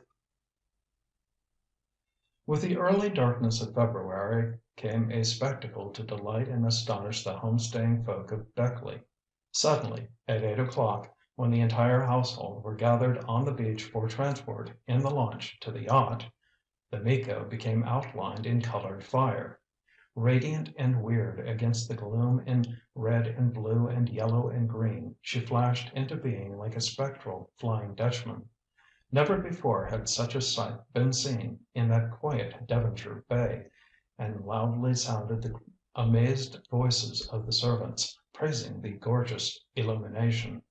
It was like magic to them, and several were heard to express a hope that the devil was not on board the ship of light. However, the Japanese officer in charge of the launch, which puffed up, spoke sufficient English to reassure them, and they all embarked for an evening's revelry. The bride and bridegroom, with the two who had witnessed the marriage, had long since gone on board. Mara did not intend to set foot on English soil again, and had taken a final leave of her father. Colpster had not been unkind, although his farewell had been rather cold. But then the newly made Countess Akira was cold herself, and rarely demonstrative, so she did not mind in the least. In fact, Patricia, being a warm-hearted Irish girl, reproved her for the coolness with which she took leave both of her parent and of her childhood's home. "Oh, nonsense," said Mara, with her usual cry. "I wish you'd leave me alone, Patricia. I can't make a fuss when I don't feel the least sorry to go away." "But surely, Mara, you are sad. You leave your home, your father, your native land, for ever it may be?" "Certainly for ever. And now that I know all about the past, now that I am the Count's wife, I don't look upon England as my native land." "Mara, you surely do not really believe that you lived at Kitzuki as a priestess centuries ago?" said Patricia, shaking her head. "I am sure that I did. I was a Miko, which means the darling of the gods." "Did Count Akira tell you that translation?" "No, I remembered it. I spoke Japanese ages ago. I am beginning to recollect all manner of things. And Akira gave me a book of Lafcadio Hearn's, which contains a description of a Miko Kagura. It is exactly what I danced on that evening, and is precisely what I did when I was at the temple." Patricia asked no more questions. The problem was beyond her. She saw that Mara firmly believed in reincarnation, and on that belief based her sudden marriage with Akira. The little man had known her only for a few weeks, and in the ordinary course of things would not have fallen in love with her so rapidly, if indeed at all, seeing that he was East while she was West. Therefore, it really seemed as if what Mara believed was true, and that she had met her husband before in the province of Izumo. In no other way could the puzzled Patricia account for the unexpected which had happened so quickly. And she agreed with Basil that it was just as well that Mara had obtained her heart's desire in this strange way. Had she not met Akira, she would have gone on living in an unhealthy dreamland, and perhaps as she grew older would have lost her reason. But now she seemed to be a different girl, as her formerly pale face was rosy with colour. She looked less shadowy, and strangest of all, she took a profound interest in the entertainments provided for the Beckleigh servants. This was particularly odd, for Mara never, when she was single, troubled about pleasures of any kind, and certainly took no interest in the likes or dislikes of other people. But over this revelry she presided like a queen, and for the first time in her strange life she appeared to be thoroughly happy. "After all," said Patricia to her lover, who stood by her, while a sailor was singing some legend to the music of the biwa, "the Count is a very charming and highly bred man." "Oh, yes," assented Basil heartily, for, having taken everything into consideration, he now quite approved of the turn affairs had taken. "He is one of the best, is Akira. As good and clever a chap as ever lived. If you do want courtesy and good breeding, you can find them to perfection in a Japanese gentleman. Mara is lucky to get such a husband, considering what a strange nature she has." "It is that very nature which has brought such a husband to her," said Patricia. "I hope and trust and pray she will be happy." "I think so. Akira adores her. Strange when he is East and she is West." Patricia shook her head. "Mara would never admit that, my dear. Only her body is West, according to her. Her soul is Eastern." "Well," remarked Basil, looking somewhat puzzled, "I don't know much about this occult rubbish of which we have had so much lately, but I should think that the soul was of no country at all. It comes on the stage of the world dressed as a native of different countries, just as it is told." "As its karma calls it." "What the deuce is karma?" "The accumulated result of good and evil and " "Look here, Patricia," interrupted the young man, slipping his arm within her own, "I have had enough of this jargon and occult rubbish. I half believe in it, and I half don't. At all events, I don't think it is healthy for either you or I to indulge in such things. Let us live as two healthy people, my darling, as we have plenty of work to do in this world before we leave it. You agree, don't you?" "Of course I do. I should agree if you proposed to cut off my head." "I prefer to leave it on your shoulders," laughed Basil, and slyly stole a kiss. for they were standing in the shadow. "Look at old Sims, how amazed he is at those Japanese dresses!" They pressed forward to look. Some of the sailors were arrayed as samurai in antique armor of the Middle Ages of Japan, and were fighting with huge swords. All round flashed the many-colored lights, and the little group of Devonshire folk sat and stood in their homely dresses, looking delightedly at the fairyland which had been brought before their astonished eyes. The dresses, the music, the unusual food, and the brown faces of the foreign sailors fascinated them greatly. And, indeed, the spectacle was as pleasant to Basil and Patricia as to them, in spite of the fact that they knew more of the world beyond Beckleigh. As to Mara, she was flushed with enjoyment, and so deeply interested in the brilliant spectacle before her that she did not notice the absence of her husband. But he had slipped away silently, and was standing at the stern of the yacht, speaking softly to an Englishman. The light of a near lantern would have shown anyone who knew him that the man was Harry Pentreddle, and he was just getting ready to lower himself by a rope into a rowing boat which was fastened alongside. "You can get ashore in that," whispered Akira softly, "and later I shall send you the launch to fetch you." "I can row back again," protested Pentreddle. "You won't be able to get away quick enough," said Akira mysteriously. "Away from what?" "Never mind. Do what I told you to do, and bring me what I told you to bring me. Obey my instructions implicitly, or there may be danger." "But I don't understand, sir." "You understand enough for my purpose," broke in the Japanese smooth voice. "And you know why I ask you to go ashore to the Hall to night." "Yes, I know," said Harry grimly, and spat on his hands as he prepared to grasp the rope. "You needn't go unless you like. I can go myself. Well?" For answer Pentreddle clambered over the taffrail and swung himself by the rope into the small craft below. As he took the oars, Akira's voice was heard again even softer than before as he leaned over the side. "The launch will be waiting for you at the pier when you come out," he said. "Lose no time." The boat shot away into the gloom, while Harry Pentreddle wondered why the little man was so insistent about his getting away quickly from the Hall, after what had to be done was accomplished.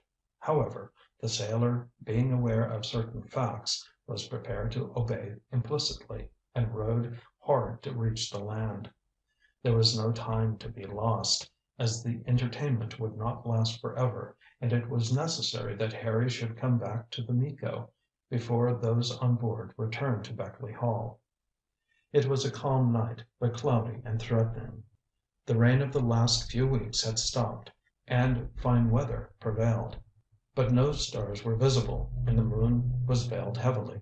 As Pentreddle beached his boat near the pier, and dug her anchor into the damp sand, he felt a breath of wind, and looked into the semi-gloom to see that already white crests were forming on the waves. Afar off, the Mikado looked like a fairy ship with her colored lights glittering against the darkness. The wind was distinctly rising, as Pentreddle felt when he passed up the path to the Hall, and on glancing overhead he noted that the clouds were beginning to move. Already a few stars were revealed, and there was an occasional glimpse of a haggard moon lying on her back. "It's going to be a nasty night," said the sailor. "Bad for those folk on board that yacht. They'll be seasick." He chuckled, although he felt far from merry. The errand he was on was too serious to be treated lightly, and he was even nervous as to what would be the outcome of the same. But he strode on resolutely, nevertheless, and was soon standing at the front door of the Hall. The building was in darkness save for one window on the second story near the angle of the wall. Pentreddle, acquainted with the building ever since he could walk, knew very well that this was one of the windows of the squire's bedroom. On the other side of the wall there were two more. For a moment Pentreddle looked up at the light and noted that the tough arms of the ancient ivy grew up to the very sill of the window, and afforded a ladder to anyone who wished to descend in that way. He smiled grimly when he recalled this fact, which might be useful, and then opened the door. It had not been locked, as there were no robbers at Beckleigh, and bolts and bars were not attended to very particularly. The hall should have had the central lamp lighted, but Pentreddle found the place entirely dark. He did not mind this, as he knew every inch of the way up to Squire Colpster's bedroom. There he would find the old gentleman, and he presumed that Mr. Dane, who had refused to come to the entertainment on the Mikado, would be in his rooms at the back of the house. He walked softly up the stairs, as he did not wish to arouse Theodore, for reasons which he intended to impart to the old squire. Feeling his way in the darkness along the walls, and wishing that he had brought a lantern, Pentreddle gained the second story and walked along the corridor towards the line of light which shone from under the bedroom door.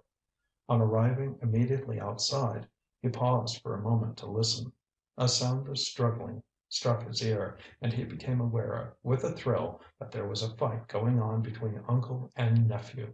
Considering Colpster's age, this was unfair, so Pentreddle dashed open the door and shot into the room, intent upon taking side with the weaker party. "What's all this?" he shouted. "Help, Harry, help! He's strangling me!" gasped Colpster, recognizing the voice. "Oh, help me, help!" Pentreddle did not waste any time in words. He darted forward, and gripping the shoulders of Theodore, who was holding his uncle down on the floor, he spun him to one side. The squire, struggling to his feet, clawed at the sofa to rise, on seeing which Dane, who was crazy with rage, tried to slip past the sailor and tackle the old man again. "Ah, would you?" cried Harry, who hated Theodore fervently, as, indeed, every one did. "I'll show you," and in a moment his sinewy arms were round the big man, and they wrestled desperately. Theodore was ghastly white, and his blue eyes blazed with unholy fire, as between closed teeth he cursed his antagonist. Huge as he was, the man had only that strength which comes with furious anger. He was flabby, and not at all muscular, since he never exercised himself in any way. Half on the floor and half on the pillows of the sofa, Colpster watched the fight with breathless interest, grasping in his hands a large envelope. The two men swayed and swung round the apartment, and Theodore fought like a tiger. But the wiry sailor was too much for him, and gradually Dane was forced to the floor, where he lay struggling and kicking, with Pentreddle kneeling on his big chest. Harry hailed the half fainting old man. "Pull down that curtain cord near you, Squire, and throw it over," he panted. Dane gurgled and tried to curse, but could not, as Pentreddle's brown hands gripped his fat throat. Colpster struggled across to the window and took with feeble hands the sunken rope which draped the curtains on one side at no great height from the floor. He crawled back with it to Harry, who at once proceeded to bind Theodore's arms behind his back, and rolled him over for this purpose. Dane was so sick and breathless with the struggle, and in such a bad condition for holding his own, that he had to submit. "Now the other rope, Squire," commanded Harry, but seeing that the old man's strength had given out, he darted across himself to the window and speedily brought back what he required. In a few minutes Theodore, trussed like a fowl, was lying on the floor, face uppermost, and regained his breath sufficiently to curse. "I'll have you arrested for this, Pentreddle," he said viciously. Harry deigned no reply, as he had to attend to Colpster. On a small table near the bed was a decanter of port, with some glasses and a dish of biscuits. The sailor poured out a glass of the generous vintage, and held it to the squire's lips. He drank it eagerly, and demanded more. A second glass brought the colour back into his wan cheeks, and the light of life into his sunken eyes. Shortly he was able to sit up on the sofa, and Harry arranged the pillows at his back. But all the time Colpster held on to the large envelope. Also he fished about feebly under the pillow and brought out the Mikado jewel. "Thank heaven!" panted the old man feebly. "He has got neither." "I'll get them yet, you old beast," growled Theodore, trying to break his bonds, but vainly. "I'll have that will and burn it. I'll get the emerald and sell it. Curse you, and you too, Pentreddle. What the devil do you mean binding me in this way?" "I'll explain that to you later, sir," retorted Pentreddle, wiping his brow and taking a glass of port himself. "With your permission, Squire," he said in a polite tone when he drank it. "You arrived just in time," said the Squire in stronger tones. "That wicked wretch would have killed me." "Why?" asked Pentreddle quickly. "He came up here and insisted that I should destroy the will I made in favour of his brother and Miss Carrol. Here it is," and Colpster passed along the large envelope. "Take it, Harry, and give it to Basil when he returns. It is not safe here."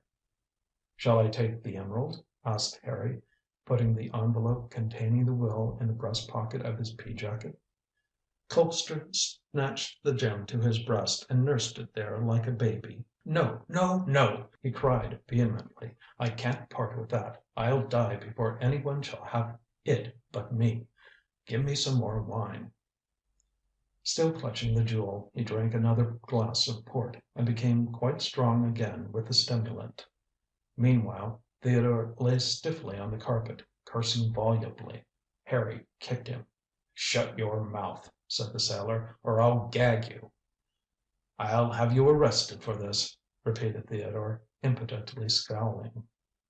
"That's all right," said Pentreddle, and drawing a chair near the sofa, he turned to the Squire. "Now, sir, we must have a talk." "What's the matter?" asked Colpster in some alarm. "Where have you been to, and where have you come from?" "I'll tell you, sir, if you'll listen.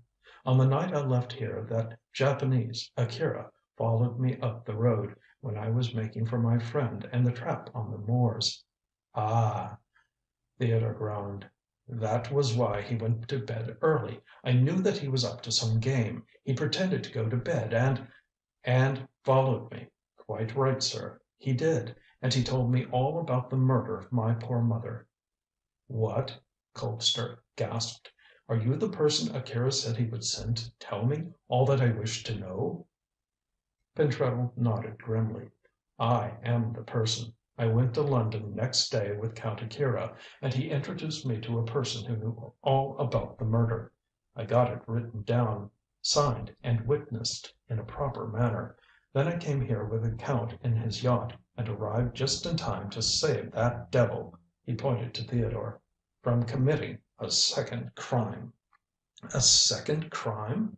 echoed the Squire, bewildered. "I don't understand." "It's a lie! A lie!" howled Theodore, straining at his bonds. "If I were free, I'd dash the lie down your throat." "And my teeth, too, you murdering beast," said Harry, clenching his hands. "I owe you one for the murder of my mother." Colpster sprang to his feet with surprising alacrity, considering his late exhaustion. "Murder? Did?" He pointed a shaking finger at the mass on the floor. "Did he murder Martha?" "Yes," said Harry sadly. "It's a lie! A lie!" muttered Theodore again and again, struggling fiercely. "It's the truth. Sit down, Mr. Colpster, and I'll tell you all about it. I have the document of an eye witness, signed and witnessed here." He touched his breast pocket. "An eye witness?" said Colpster, resuming his seat heavily. "Yes, that priest with the scar on his cheek I told you about, who saw me watching The Home of Art." "He did it himself, you fool!" roared Theodore, defending his lost cause. "So I thought, and I was going out to Japan to kill him. But I know that you were with my mother on that night, for the priest saw you enter the house by the window. You tapped there, and my mother let you in. The priest was watching the house, as he fancied the emerald might be there. He got on to the balcony and peeped through the window. He saw you struggle with my mother, you brute, and stab her. Then you left the room and hunted the house for the emerald. When you came out, the priest, thinking you might have it, waited at the gate and tried to seize you. You escaped, and he lost you in the fog. But he retained hold of the white silk scarf you wore round your throat. It is here." Pentreddle took a folded square of silk from his pocket and shook it out. Your name is in the corner, your name in full, hang you! Look, Squire, look!" And Harry, his hands shaking with emotion, pointed out the name Theodore Dane marked on the silk with blue thread. "You see, sir, he is guilty." "Oh!" the Squire groaned, as he saw the evidence of his nephew's wickedness, and he laid the emerald on the table so that he could the more easily cover his face with his hands. "It's terrible, terrible, that one of my blood should be an assassin, that one of my blood should be hanged." "Oh, he won't be hanged," said Harry, refolding the silk scarf and replacing it in his pocket. "I am going to leave him to Akira." "What do you mean?" quavered Theodore, with sudden terror. The young sailor walked over to him and looked into his face. "Akira told me that he would attend to your punishment. What he means I don't know. But what I do know is that these Japanese can make things very unpleasant for you. I have heard of their ingenuity in torturing." "Torturing?" Theodore shrieked. "Yes. Hanging's too good for you, beast that you are." "Oh, Harry, don't let Akira get hold of me!" screamed Dane, all his nerve broken down. "The law won't let him! The law won't let him!" "He won't trouble about the law. He will send sailors ashore this very night and have you taken on board his yacht.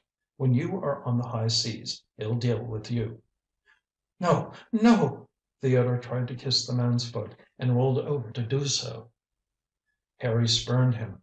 "You worse than devil, try and be a man! You murdered a poor weak woman and now you're frightened of your skin. Beast!"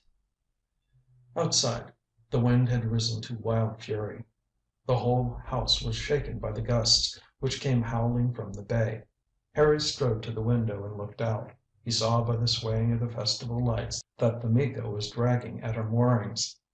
There was no time to be lost, if he wanted to carry out his promise to the Count. Colpster was lying limply on the sofa, while Theodore moaned and groaned on the floor. On the small table beside the sofa gleamed the emerald which had brought about all the trouble. "Let me be arrested and hanged. I don't want to be tortured," wailed the man on the floor. "Did you kill my mother?" "Give me some wine, and I'll tell you." "I shan't," said Harry, then thought better of it, and poured a glass of port down his enemy's throat. "Now tell." "I really didn't mean to kill her," said Theodore, and Colpster raised his head to listen. "I followed Martha up to London, intending when she got the Mikado Jewel to make her give it to me." "Why?"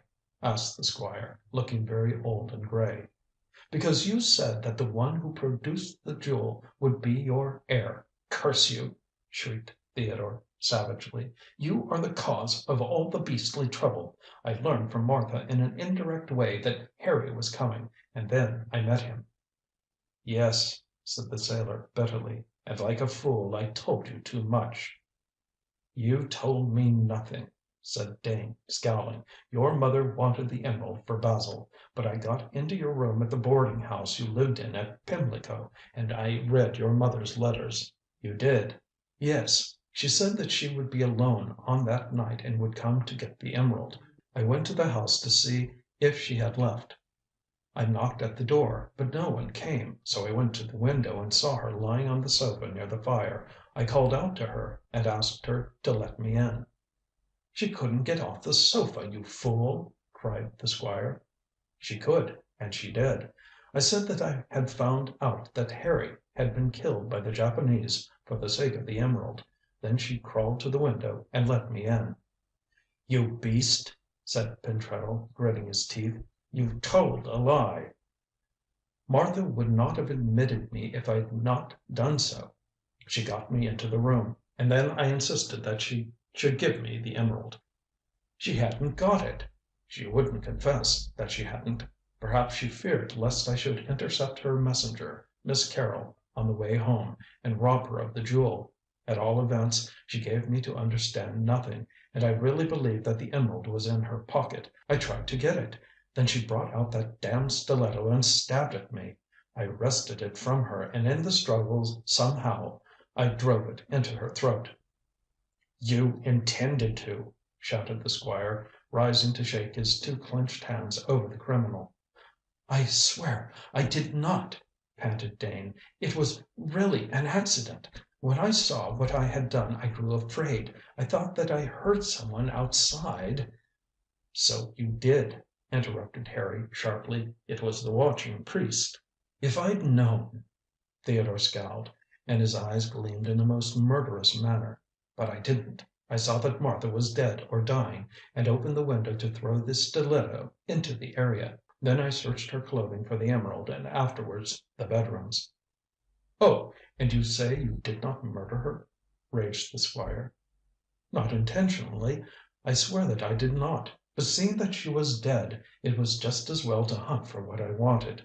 I found nothing. So I came down and got out by the window. Just outside the gate, someone, that infernal priest as I now know, snatched at my shoulder and grabbed my scarf. I slipped him in the fog and that's all." "Quite enough, too. You shall hang," cried the Squire. "No," said Pentreddle, rising and making for the window. "He shan't hang." He threw up the window and the fierce gale came howling into the room. "I shall call up Akira's sailors," shouted the young man. "Don't!" screamed Dane. "They'll torture me." "Serve you right," said his uncle fiercely. "You have brought shame and disgrace upon the family." "Mr. Colpster." The Squire turned as he heard his name mentioned, and saw that Harry had picked up the Mikado Jewel. "I take this back to Akira." "You shan't! You shan't! It's mine!" And the old man dashed forward with outstretched hands while the wind drove wildly into the rooms. A roar of laughter came from the bound man on the floor. "Ha, ha, ha!" he screamed. "Uncle, you're done for! You're done for! Ha, ha, ha!" Give!" whimpered Colpster, trying to seize Pentreddle. "It is mine! It is mine!" "It belongs to the Temple of Kitzuki," said Harry, backing towards the window. "I stole it and now I am going to return it. I promised to do so if Akira told me who murdered my mother. Keep back, sir! Keep back!" Theodore roared with laughter and twisted himself round to see what would happen. Colpster, his eyes filled with mad anger, dashed at Pentreddle, who evaded him dexterously, and before the Squire knew his intention, slipped like an eel out of the window.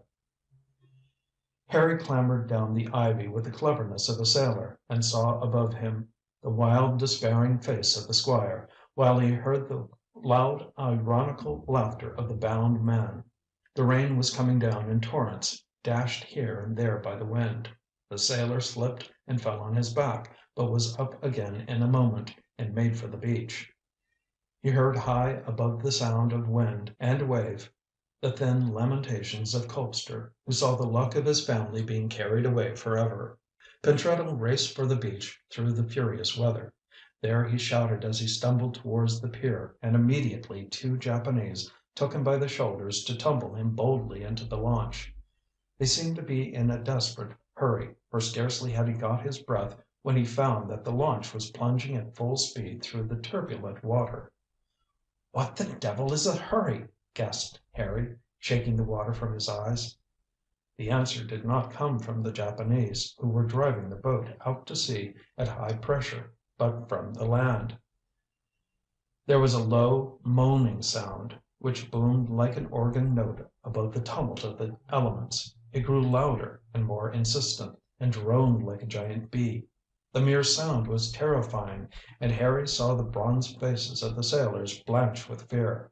Suddenly the note grew shrill, like a cry of triumph, and then came a loud crash, which seemed to shake the earth. Far and wide he could hear, even through the tempest, the splashing of great fragments into the sea, and the crumbling of mighty masses on the land. Then came a stillness, and the wind dropped gradually to low whimperings. "The cliff has fallen," said the Japanese officer. "It is the Earth Spirit. This," said Harry, his face gray with terror, and showed the Mikado Jewel flashing in the light of the lamps. The sailors fell on their faces before its sinister glare. Only the officer, unable to desert his post, although his face was ghastly white and his limbs shook, continued to steer the launch seaward. End of chapter 19.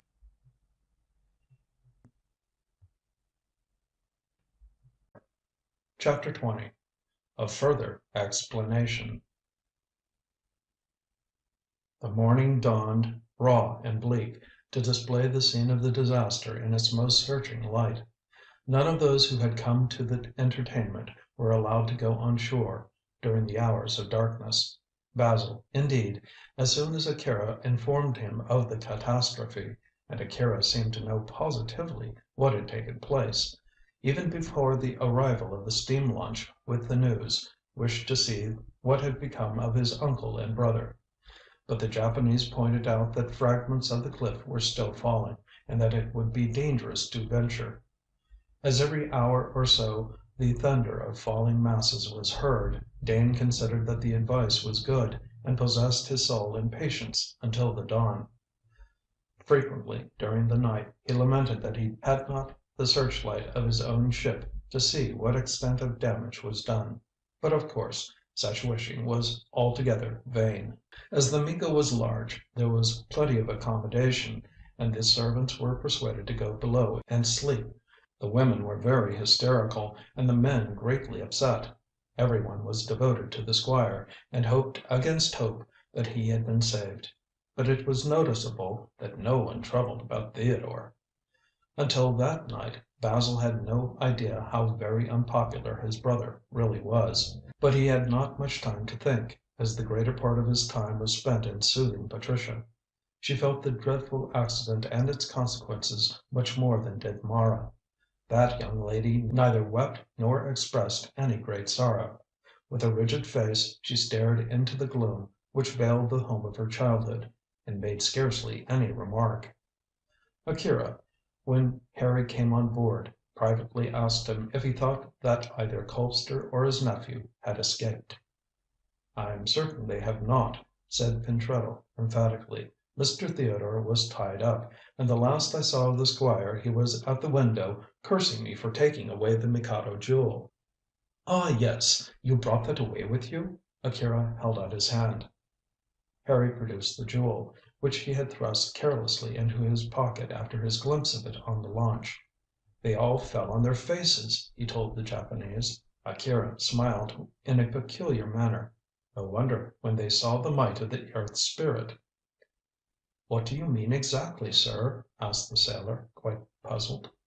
The Count handled the jewel reverently, and producing a sandalwood box, carefully wrapped up the emerald and its jade setting in fine silk before placing it therein. "I mean that this jewel holds the power of the Earth Spirit, and pulled down the cliff on those who had to be punished," was his remark, as he locked the box and put it away safely. "Is this the punishment you intended for Mr. Theodore for murdering my mother?" asked Pentreddle, with a faltering voice. "Yes. Are you not satisfied?" "I thought you would have taken him on board and tortured him." Akira drew himself to his full height, which was not very great. Still, in his indignation, he contrived to look quite imperial. "I am a Japanese gentleman, and do not torture any one. I knew that the cliff would fall as soon as you left the house, and that those behind would be crushed." "But how could you make the cliff fall?" persisted Harry. "The Earth Spirit brought the fall about through its power stored in the Jewel of Go Yojo. Do you understand?" "No," said the bluff sailor, frankly bewildered. "Well, then, I can explain no more. You must take it that there was an accident, owing to the late rains. The earth fell for that reason. But you are revenged on your enemy. Now tell me all that took place." Harry did not require much urging, and related everything. Akira listened in silence. "Hai!" said he, when the tale was ended. "This poor wretch was ready to commit a second murder. So much evil we have saved him. Have you the will he spoke of?" "Yes." Pentreddle produced it from his pocket, but Akira did not offer to take it. In fact, he refused to touch it. Give it to Mr. Dane as you have been instructed. I am glad to hear that he will inherit the property. I have a great opinion of Mr. Dane, and a better one of the charming young lady he is going to marry." "I'll give it to him," said Pentreddle. "And now, sir, what is to become of me, if you please?" "Well," said Akira quietly, "as you have restored the emerald, you are no longer in danger. I give you your life. Also, and because you obeyed my instructions so implicitly, you can have these," and he produced 10 notes of £10 each. £100, my friend. "I couldn't touch them, sir. It would look as though I wanted to take money for avenging my poor mother's death." "That is very creditable to you, Pentreddle, but I don't think you need decline. You have been useful to me and deserve payment." Thus persuaded, Harry gladly took the notes, but as he placed them in his pocket he observed gloomily that he thought Theodore Dane had died in too easy a manner. Akira shook his head and rebuked him. "My friend, that Mr. Dane broke the great law, and when next he is born he will have to pay back to your mother all he owes her. By wishing to torture him, as you suggested to me, you are only preparing trouble for yourself. He has been partly punished. Leave him, as to the rest, to the great law." "What is the great law?" "As you sow, so shall you reap," said Akira quietly. "I have heard that before, sir." "It is in your sacred book, my friend, but few of your people in the West understand its real meaning. They think that the Master who said it takes the reaping on his own shoulders, while they sit in happiness and see it done." Akira shrugged his shoulders. "A great many of these foolish ones will be undeceived when their karma is ripe." "Karma?" The Count arose and shook his head. "We must not talk on these subjects, as I am no priest," he said with a smile. "All I tell you is, that you must obey the great law, or suffer according to your breaking of it. Now go and give the will to Mr. Dane." Pentreddle did so, and when questioned as to how it came into his possession, related all that he knew, and how he had brought back the will to its rightful owner. Patricia was present when he explained, and both she and her lover were horrified to hear that Theodore had murdered the poor woman. They questioned and cross-questioned him until he was weary and excused himself so that he might get a little sleep. But there was none for the young couple. "If Theodore is indeed dead, it is a mercy," said Basil thankfully. "Oh, dearest, dead in his sin?" "Oh," said the young man rather cynically, "if one had to wait until Theodore, from what I knew of him, was fit to die, he would have become immortal. No, darling," he added quickly, catching sight of Patricia's pained face, "I don't mean to be flippant. God have mercy on his soul, I say, with all my heart. But he was a thoroughly bad man." "Well, he is dead, so let us think no more about him." So they said, and so they felt. But throughout that weary night they continued to talk of the scamp. Also, they referred regretfully to the death of the Squire, and Patricia wept for the old man who had been so kind to her. In the end, grief and anxiety wore her out, and she fell asleep on Basil's breast. They sat in a sheltered corner of the deck, for Miss Carrol refused to be parted from her lover. In the grey, grim light they finally saw the ruin which had been wrought by the fall of the mighty cliff. There were vast rents in its breast, and it was by no means so high as it had been. Below was a tumbled mass of red rock, beneath which not only the hall but the greater part of the grounds were buried. That which had been Beckleigh was now a thing of the past, for in no way could that enormous quantity of rubble and rock and sand and stone be lifted. The whole formed a gigantic tumulus, such as of yore had been heaped over the body of some barbarous chief. Squire Colpster and his wicked nephew certainly had a magnificent monument to mark the place where they reposed. Amidst all that fallen rock it was impossible to rebuild the hall or to reconstruct the grounds. "We have the income," said Basil, while he stood on deck with his arm round Patricia's waist, looking at the ruin, "but our home is gone for ever." Patricia shuddered. I am sorry, of course, for it is such a lovely place." "Was such a lovely place, my dear." "Yes, yes. But I always felt afraid when in the hall. I felt certain that some day the cliff would fall. It always seemed hostile to me." "It was only hostile to two people," said the quiet voice of Akira behind them. "The man who murdered for the sake of the emerald, and the man who set in motion the causes which brought the emerald to Beckleigh. Both have paid for their sins." "Whatever do you mean, Count?" "I shall tell you and Dane when we go ashore," said the Japanese calmly. "In the meantime come down and have some breakfast. You look faint, Miss Carrol, and it is time that you restored your strength. Go down and see my wife, and she will look after you." When Patricia descended the companion, Akira turned to Basil. "Excuse me, Dane," he said courteously, "but this fall of the cliff has robbed you of your home. You will want money. Allow me to be your banker." "Thank you, but there is really no need," said Basil hastily. "I have £5 or £6 in my pocket, enough to take myself and Miss Carrol to London. Once we are there, I shall see my uncle's lawyers about the will, and get them to advance what I require." "But all these servants who are homeless?" "They can go to their various relatives and friends. I shall get the lawyers to send money for them. Don't be afraid, Akira. I shan't neglect my people, for they are mine now, you know. Unless" he cast a hopeful glance at the scarred face of the cliff. "No. Both the Squire and your brother are dead. They will lie under that mighty pile of earth to the end of time, unless some high tide washes it away. Of course, I mean their sheaths will. Their souls are now reaping according to the sowing. Come to breakfast." Basil descended, and with Patricia and the bridal couple had an excellent breakfast, which was much needed. It was useless to sorrow for the dead to the extent of starving for them, for Basil had seen very little of his uncle for many years, and certainly had no cause to mourn for Theodore.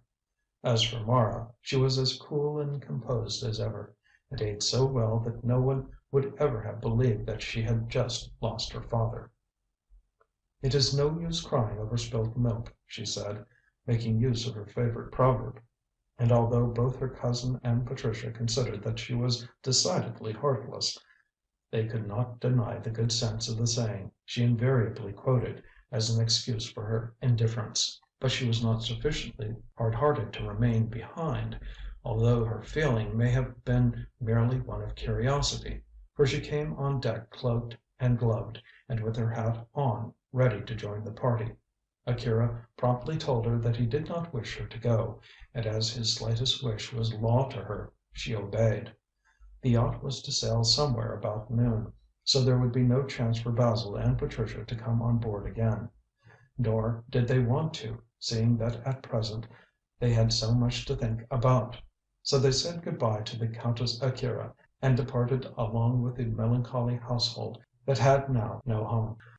The launch took them ashore under what seemed an ironically sunny and blue sky. After the late rains and storms, it was cheerful to see the water of the bay sparkle in the sunlight. But alas! Beckleigh was as ruined as ever was Pompeii, and in future the fairy bay would only be stretched out before a desolate scene. Patricia almost wept when she saw the ruin of the beauty spot. Not a vestige of the house was to be seen. It was crushed flat under tons of red earth, while nearly down to the water's edge great sandstone rocks and much rubble had smashed the trees and obliterated the flower beds. And over the gigantic heaps of debris the mighty cliff still soared, rent and scarred, although not to its original height. Early as the day was, many people, both men and women, were moving amongst the rubbish, seeing what they could pick up. But there was absolutely nothing to be found. The enormous fall of tons and tons of earth had pulverized Beckleigh into dust. It was like the ruins of a prehistoric world. Many people came down when they saw the approaching launch, amongst them relatives of the servants, together with friends. These took charge of the homeless wanderers, and gradually the whole household disappeared up the winding road to find shelter. Before they departed, Basil informed them that within a week he would return to Hendle and attend to their needs, as he had inherited the property. Although the young man was a favourite, the dispossessed were too miserable to raise a cheer, and departed with sad faces and hanging heads. Their world was in ruins, and save what they stood up in, all were without money or home. But the promise made by their new master that he would look after them cheered them not a little. Akira, after he had walked round the desolation with Basil and Patricia, asked them to return to the pier. Here he had seats brought up from the launch, and they sat down to hear what he had to say. His first speech rather surprised them, used as they were becoming to the happening of the unexpected. "I am sorry that all this has occurred," he said seriously, waving his hand towards the ruins, "but I had to bring it about." They looked at one another and then at the speaker, believing, and with some reason, that he was crazy. "How could you possibly bring it about?" asked Mr. Dane in a sceptical tone. "The Mikado Jewel brought it about." "Oh!" Patricia winced. "Are you going to talk more of this occult nonsense?" "Can you call it nonsense in the face of this, Miss Carrol?" "That is an accident owing to the late rains."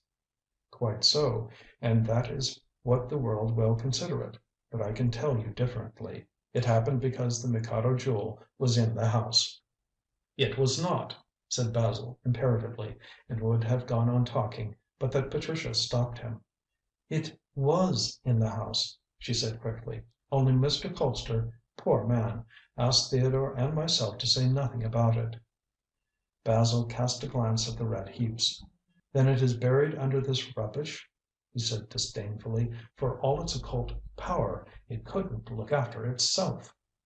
"I looked after it," said Akira quietly. "It is now on board the yacht, and I am taking it back to Japan to restore it to the Temple of Kitzuki." "How did you get it, Akira?" "Pentreddle, by my desire, took it from the Squire when he went last night to accuse Theodore, your brother, of murder." "He did not tell me that," said Basil involuntarily.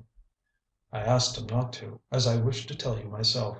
I am sorry to bore you with occult talk, Miss Carrol, but I think you would like to understand the reason for the jewel being at Beckleigh at all." "You sent it to Mr. Colpster?" "Yes, I did, to punish him for daring to have it stolen from Kitzuki." "But he didn't wish it stolen. He was angry that Harry should steal it." Akira waved his hand. "Mr. Colpster was the original cause of setting in motion the causes which led to Mrs. Pentreddle's death, to his own death, and to that of his nephew. He believed that the jewel would bring back luck. Instead of that, it brought that," and he pointed to the ruins. Basil looked helplessly at the speaker. "My dear fellow, I am quite in the dark as to what you are talking about." "Listen, and I shall explain. Something of what I tell you has been told to you before, but something I now tell you is new." He drew a long breath and continued: "I don't expect you to believe all I say." "We'll try," said Basil ironically. "Go on." "Mr. Colpster wished for the Mikado Jewel," said Akira deliberately, "and so he employed you, Dane, to offer money for it. Mrs. Pentreddle heard from her late master that he intended to give the property to the nephew who brought back the jewel. She hated Theodore and loved you, so, as her son was going to Japan, she asked him to get the jewel. In a way which she told Mr. Colpster, but which I need not repeat, he stole it, and got away with it. But he was followed and watched. The priest of the temple told the government at Tokio, and I was deputed to see if the jewel could be recovered. I went to Kitzuki and saved your life when you came to offer money for the gem." "And thank you for doing it, Akira," said Basil heartily. "All right. I was only too pleased, since the information you gave me about the emerald having been presented to one of your queens helped me to unravel the mystery. Several attempts were made to get the gem from Pentreddle while he was in Japan, but all failed. I therefore sent 2 men to watch for the arrival of his ship in London, and followed myself. I knew that I had made you my friend, and intended to come to Beckleigh, if it was necessary. When I arrived in London, I found that Pentreddle was trying to give the jewel to his mother, and learned, through his hanging round the house, that the old lady was staying at the Home of Art in Crook Street." "And you had that watched, I suppose?" "Of course," replied Akira serenely. "A man with a scar on his cheek, who was an attendant in the Temple of Kitzuki, watched that house. Then I learned where Pentreddle was boarding in Pimlico, and my second man gained access to his room. His letters, which he left about, were read, and I learned that his mother intended to meet him at the Serpentine in the way we know of. I followed him when he went to keep the appointment." "What?" cried Patricia. "Was it you, Count, who snatched the jewel from me?" "Yes. I noticed that Pentreddle passed you the box, and followed you. I fancied you would take the box home, but you sat down to examine it." "It was the strange drawing power which made me open the box. I wanted to see what caused the power." "I fear," answered Akira, rather ironically, "that your curiosity was not gratified.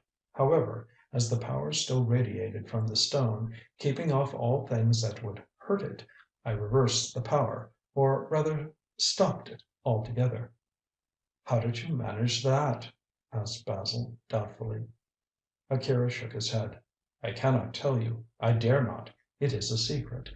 And even if I did, you would only laugh, since you do not believe in these sort of things. I knew the necessary mantra to say and said it." He looked at Patricia with a smile.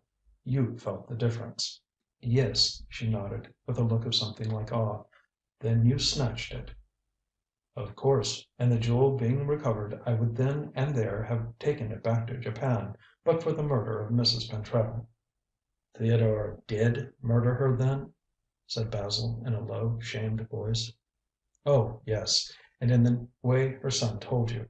My man with the scar saw the crime committed, and secured the scarf as evidence, with the name of your brother marked in the corner." "Bad as Theodore was," said Basil, drawing a deep breath, "I am glad that you did not shame the family by denouncing him." Akira smiled at him in a friendly way. "Of course you are my friend," he observed. "Also I wished to find young Pentreddle. I came down to Beckleigh, as you know, and left instructions to my two men to send down the jewel to Mr. Colpster. But before leaving London I reversed the power." "But I don't see " "I do not expect you to see, my dear man," interrupted Akira quickly. "But the jewel arrived with the power reversed." "Yes," Patricia nodded again. "I felt it," and she shivered. "Well, then," Akira glanced at his watch, "there is little more to tell. I simply waited while the jewel did its work of loosening the cliff. All the time it was in the house it was drawing those tons of earth down on the place. I heard in the drawing room that night that Mr. Colpster was going to speak to Pentreddle, and pretended to go to bed. Instead of doing so, I got out of the window and intercepted him on the winding road. I then told him that I could prove who killed his mother, and sent him to wait for my arrival in London. He went the next morning. I came on later, and then I made my man with the scar tell him everything. Pentreddle left me with a full statement, signed by my man and witnessed. As your brother is dead and it is useless to make a scandal," said Akira, glancing at Basil, "I got that document from him last night and burned it." Dane leaned forward and shook the hand of the Japanese. "I am greatly obliged to you," he said with emotion. "Why?" said Akira in a friendly manner. "There is no reason that you should suffer for the sins of others. That would not be fair. Besides, I wish you to give Miss Carrol a clean name. Now, then, do you wish to know any more, as I must up anchor and steam for the East? How many people know that my brother committed this murder?" "I do, and my two men. As we are going away for ever and will hold our tongues, you need not fear us. Harry Pentreddle will say nothing, as he respects you and Miss Carrol too much. Besides, I gave him £100 to get married on, so when he is happy himself he will not wish to make others unhappy. The Squire was the only other person who knew, and he is dead. Your name is quite safe." "Thank God for that," said Basil reverently, and took off his hat. "One question more," said Patricia, rising. "What did you mean when you told me that you now knew why you had come to Beckleigh?" "It was because of Mara." explained Akira gravely. "She was formerly a priestess in the temple of Kitzuki, and for some reason the spirit of the earth, whose spell was on the emerald, wished to bring her to my arms. We had promised to love for 7 lives, you know. For this reason the theft of the Mikado Jewel was permitted. But for that, Pentreddle would have been kept back by the radiating power. Even I, with no ill intent, had to reverse, or rather break, the power, before I could take the gem from you. But, then, I know the spell." "And what is the power contained in the stone now?" Akira hesitated. "I told you that the jewel was left on board," he said, "but that was not true. I brought it with me." He produced the box from his pocket and took from it the jewel. The great stone blazed with green lustre in the sunlight. "Take it in your hands, Miss Carrol." Patricia did so, while Basil looked at the gem curiously. He had never seen it before. Suddenly Patricia cried out with delight: "Oh, yes! I feel the warmth, and the light, and the power streaming out from every petal." "Imagination," said Basil impatiently, and took the stone. "I can feel nothing of what you describe."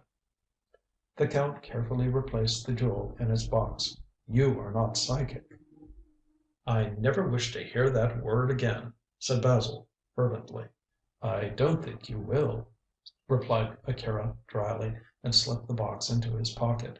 "Well, now I shall say good bye, and from Japan I shall send you my wedding present."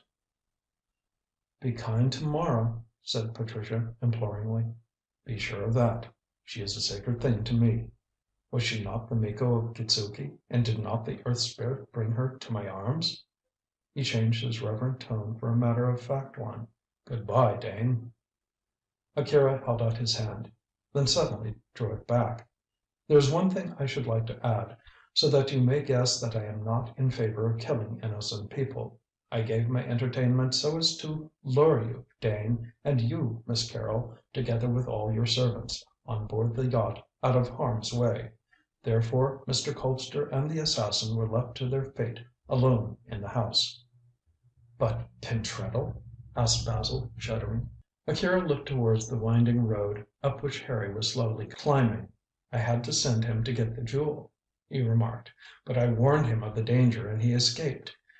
Now that is all I have to tell," he added quickly, seeing that Patricia was about to ask another question. "Good bye, both of you, once more." They shook hands gravely all round. Then Akira jumped into his launch and it steamed away in a great hurry, as usual. Basil and Patricia set their faces landward and picked their way over the loose rocks. In a short time, and walking above the grave of uncle and cousin, they gained the clear space of the winding road. Here they came face to face with Mrs. Lee, who was toiling down all alone. "Ah!" she said with a chuckle. "So it's you, Mr. Basil." The old creature nodded. "I told him he would be crushed as flat as a pancake if he allowed it to come into the house. He did, like a silly fool, and now he is buried under all that rubbish." She pointed her staff disdainfully downwards. "Who did you tell this to, Granny?" asked Basil, who knew her well.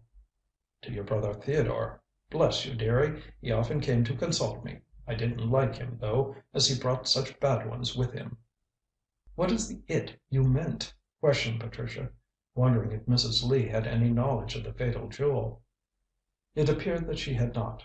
"Ah, lovey, they didn't tell me that. All I knew, and all I told him, was that it would crush him as flat as a pancake." She looked at the tumbled red earth and chuckled maliciously. "And it has, dearie, it has. A grave for an emperor, that is." "I don't believe these things, Granny," said Basil, placing Patricia's arm within his own. "Here's a shilling." "Bless you, dearie, may you never want bread," croaked the old crone, biting the shilling before tying it up in a corner of her apron. Then she faced them and waved a circle thrice, which she crossed once. "The sign of power to bring you luck, my dears," she explained, wagging her head. "But bless you both, ye ain't wicked to the marrow as he was. Drat him! I can see your future bright and fair." Her eyes became fixed as she spoke, and she looked into the viewless air. "You'll both be happy all your lives, for sorrow is ended and the debts of fate are paid. money and children and rank and lots of good staunch friends. All that you desire will come to you, and the poor will bless you evermore. So be it, and let it be." After which weird speech the old creature toddled down the hill with a senile laugh. "What do you make of that, Basil?" asked Patricia, when they reached the top of the winding road and came in sight of the carriage which was to take them to Hendle railway station. "Well," said the young man reflectively, "after what has taken place I dare not disbelieve in many things." "I hope that what Grannie says will come true." "My dear," Basil, amidst all his trouble, turned to catch her in his arms, "I am sure that with such a darling as you are for my wife, everything is entirely feasible and possible. If the emerald of Amyas Colpster brought luck to no one, it certainly has done so to me. And now let us drive to Hendle, and catch the evening train to London. To morrow we must get married." "It seems heartless when your uncle is just dead," sighed Patricia. "But I have no home to go to, and no one but you." "You shall stay at the Home of Art, and when I marry you, my dear, Mrs. Sellars shall be the bridesmaid. Come, my darling." The sound of a gun stopped them before they could take a single step towards the new life, which spread out so brightly before them. They turned to see the Mikado standing out to sea with the black smoke pouring from her funnel. As they waved their handkerchiefs, the yacht dipped her ensign and fired a second gun. Then they saw her turn her nose seaward and steam direct for Japan. And the boat was carrying the Mikado Jewel, after it had fulfilled its mission in the West, back to its shrine in the Temple of Kitzuki in the province of Izumo. End of Chapter 20. End of The Mikado Jewel by Fergus Hume.